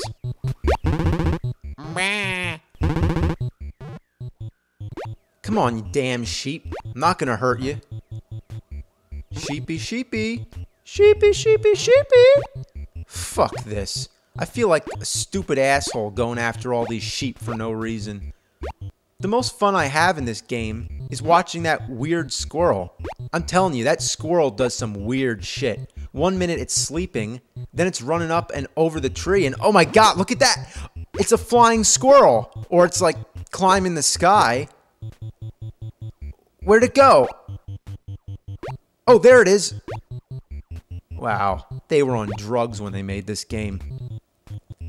Later in the game, you get a weapon, some kind of fireball or something, I don't know, but it sucks. It's just like the rock in Friday the 13th. It arcs over everybody you try to hit. What good is a weapon that doesn't go straight? Like, it deliberately dodges your target. What a piece of shit. Now, I know I'm sucking pretty bad at this, but unless you've played it, you have no idea how friggin' awful the controls are. It just feels slippery, and you feel like you have to force everything you're doing. But that only makes it more likely to overshoot a jump or undershoot it trying not to. Doesn't help either that there's all these rocks coming down. And finally, when I get up here, it's not even worth it because there's nowhere to go. I can't even go in those caves. So that's enough of this shit. Well, that's Bible Adventures. You thought that was weird? Well, wait till you see Bible Buffet. Yeah, Bible Buffet. When I first heard the title, I just didn't get it. My only guess is it has to do with food and the Bible. Well, guess what? I got half of that right. It definitely has to do with food, but there's no mention of anything from the Bible anywhere in this whole game. What is this I'm looking at? It's a board game? In fact, it's a ripoff of Candyland. Just look at it. All the different food-themed lands like Potato Land, Barbecue Land, Pizza Land, Dessert Land. Player 1. Oh my god, it's talking. Well, you spin the wheel, and you make some moves just like any board game. Then you get to play all these weird mini games which sort of resemble an Atari game. The sound effects are classic. And it definitely resembles Attack of the Killer Tomatoes more than it does the Bible. So you lay down all these exploding pancakes which blow up everything. I think they're supposed to be oil drums or something, but everything else is some kind of food, so I'm just going to call them exploding pancakes. I mean, this is just fucking weird. It might as well be anything. I mean, look at all this stuff that's trying to kill me. Potato chips and pizzas and pork chops and bottles, watermelons, ice cream cones, ice cubes, and cans of like soda coming out of a vending machine. Look, a snowman. Watch this. I'm gonna blow his fucking head off. Yeah, that snowman's dead as shit. I just pushed that thing into the exit, but there's no way to get it back out. So now I blocked myself from finishing the level, and my only choices now are to reset the game or commit suicide. Every once in a while you get a little quiz. True or false? I guess true. True or false? I guess false. What the hell am I guessing? It would help if I had the questions. You know where they are? They're in the manual. So, unless you still have the manual, let alone have the fucking game, you're not going to know what the questions are. Now, what was the problem with putting the questions on the screen? Why didn't they do that instead? What were they thinking? All right. That voice is just crazy. I don't know what it is, but it just sounds out of place. Not that anything is in place, but I don't know. It's so rare to hear such a clear voice in a Nintendo game. But I suppose it's also rare for Nintendo to have a Bible game with no references to the Bible, resembling Atari that's all about food trying to kill you, yet it's also a board game ripoff with quizzes that you can't answer. And if it's a Bible game, why do you blow a snowman's head off? Whatever happened to Thou Shall Not Kill? Please, somebody tell me, what the hell am I playing? I kind of like it, but I gotta turn it off before I go insane. So let's play another Bible game. It's the Book of Genesis on Sega Genesis, and the soundtrack is Genesis. I'm just making this up, but let's move on to Super Nintendo and check out this game that I'm actually not making up. I couldn't even come up with anything half as crazy if I tried. This is Super Noah's Ark 3D, yet it's also referred to as Super 3D Noah's Ark because of the way the title art's misrepresented. So, who knows? Call it whatever you want. Call it Super 3D Fuck Farts if you want. I know it's weird, but the weirdness actually starts with the cartridge. As you can see, it looks like no other Super Nintendo game you've ever seen. In fact, it doesn't even look like a game at all. It looks more like a Game Genie. By this time, I believe Nintendo was catching on to the fact that Wisdom Tree was making these Bible games for their system without their permission. So what I think happened was, when Super Nintendo came out, they put a new lockout chip inside the system, which only allows games licensed by Nintendo to work. So, how many Super Nintendo games came out not licensed by Nintendo? Well, just one, and it found a way. By plugging an official Super Nintendo game into the top of it, it overrides the lockout chip and you can play it. The question is, would you want to? Well, actually, yeah, you would. What other first-person shooter game do you get to play as Noah? I really can't believe this game exists, but it seems to be a fact because I'm playing it. Now, does it look like Wolfenstein 3D? Yes. In fact, it is Wolfenstein 3D. It doesn't even count as a ripoff. It's the same fucking game, but with Noah. Instead of shooting Nazis, he's shooting goats. All the levels are exact duplicates, but what's really funny to know is that there's a story going around that id, the company that made Wolfenstein and Doom, they gave their own game to Wisdom Tree for them to turn into this. Why? Well, according to the rumor, id was pissed off that the Super Nintendo version of Wolfenstein was inferior to the PC version, and that Nintendo basically butchered it by toning down the violence as well as altering numerous other things. So, as some sort of joke or whatever, id handed the source code over to Wisdom Tree for them to make the mockery which you're looking at now. And there's a bit of a conspiracy going on. According to the Bible, Noah puts 2 of each animal in the ark, right? Well, according to this game, he put a whole bunch of goats on there. And if that's not crazy enough, guess what? All those goats want Noah dead. Damn, why is there so many of them, and why do you shoot them with a slingshot? I think that would actually make him more angry. I can't even see what you're supposed to be shooting at them anyway. It just looks invisible. It's supposed to be food, I guess, but why does it put the animals to sleep? Well, I guess Noah shoots the food so hard that it knocks the animals unconscious. Now, what's even stranger is how they attack you. They just do like these weird kicks from a mile away, and they hit you. Like, how do they even reach? Listen to how cheerful the music is.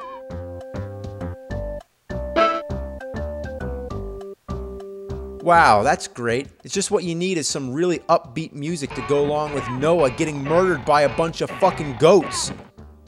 So, that's it. There's more animals along the way, but you get the idea.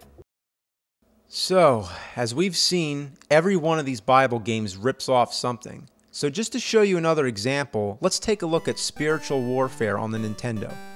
Okay, right off the bat, what does this game look like? Well, here's some hints. Look, it's an aerial view with like bushes and rocks. You start off with 3 hearts for health. You hold 2 items, you go into a little cave and you talk to someone. And when you walk to the next area, the screen moves. There's that square-shaped stairwell. And there's a raft. You go down ladders with gray stone walls. And when you start the game, you get to type in a name. Well, if you can't already tell what this game looks like, let me spell it out. That's right, Zelda. Let's recap, shall we? In Zelda, we have an aerial view with bushes and rocks. You start off with 3 hearts for the health. You hold 2 items, you go into a little cave and you talk to someone. And when you walk to the next area, the screen moves. There's that square-shaped stairwell. You go down the ladders with the gray stone walls. There's your raft. And when you start the game, you type in a name. What a shameless ripoff. Well, at least they came up with a few original ideas, like sometimes when you kill your enemies, a flying devil comes out. And besides just the usual rocks and bushes or trees or whatever, they randomly have all these garbage cans placed about. That's where this game belongs, the fucking garbage. Alright, let's play one more game. King of Kings. Oh great, 3 more games. Fuck, let's do Wise Men. Well, you're on a camel. You're basically just trying to ride to the end of the level. Your obstacles include lizards, a cactus that comes up out of the ground, flying rocks, porcupines shooting needles, moving pitfalls, and blocks that come down and stun you. Just like in Bible adventures, the control is really awkward, but here it's so bad it's nearly unplayable. So every once in a while, you pick up these scrolls that make you answer questions about the Bible, like who is Jesus' mother? Well, that would be Mary. Now, why are there quizzes in the middle of this game? Quizzes aren't fun. Quizzes make you feel like you're in school. Games are fun. Quizzes, not fun. Put them together. So, you'd probably rather just play the game than answer the questions, which would be a good reason to just avoid the scrolls. But if you get the questions right, you get energy, which you want. Now, a lot of these questions are true or false, and once you get used to that, you tend to not look at the words true and false, because you instinctively assume true always comes above false. But no, not with this game. They alternate just to trick you. Many times I accidentally pick false when I mean to pick true. I mean, what's up with that shit? Just keep them the same. Now let's try Flight to Egypt. It's bad. Alright, Jesus in the Temple. Last fucking game. Let's get it over with. Okay, another rip-off of Super Mario Bros. 2, where you're jumping on logs to get across the waterfall. Well, at least they upped the challenge on those logs, but it's just flat out annoying. The logs have the most erratic pattern. Sometimes you jump too early thinking that the next log is going to come, but it doesn't. Then just to tease you, it pops up at the bottom, crawling up the waterfall just to sit there and mock you. Other times the second log shows up, but once you're on it and expecting the third one, it doesn't come. But just for one final kick in the balls, it throws all these other logs down to make you think that you can salvage it and jump your way back to safety to try again. But no, not quite. The graphics are really flawed. I mean, usually you know to time your jumps once you see that log coming up over the waterfall, but sometimes they just appear at random, which doesn't give you enough time to react. Also, what's going on with those colors in the sky? Looks like something you might see if you take too much LSD. There's really nothing else worth mentioning with this game. It just sucks, and I can't even stand to play it anymore. I'd rather fuck a porcupine and shove a cactus up my ass. I'd rather slurp crap oozing out of a warthog's anus hole. It's just a bunch of poopy, diarrhea, doo-doo ass shit. That's it. So, Merry Christmas, Happy Hanukkah, Happy Kwanzaa, Happy Birthday Jesus, whatever. Happy Holidays. See ya in 2007.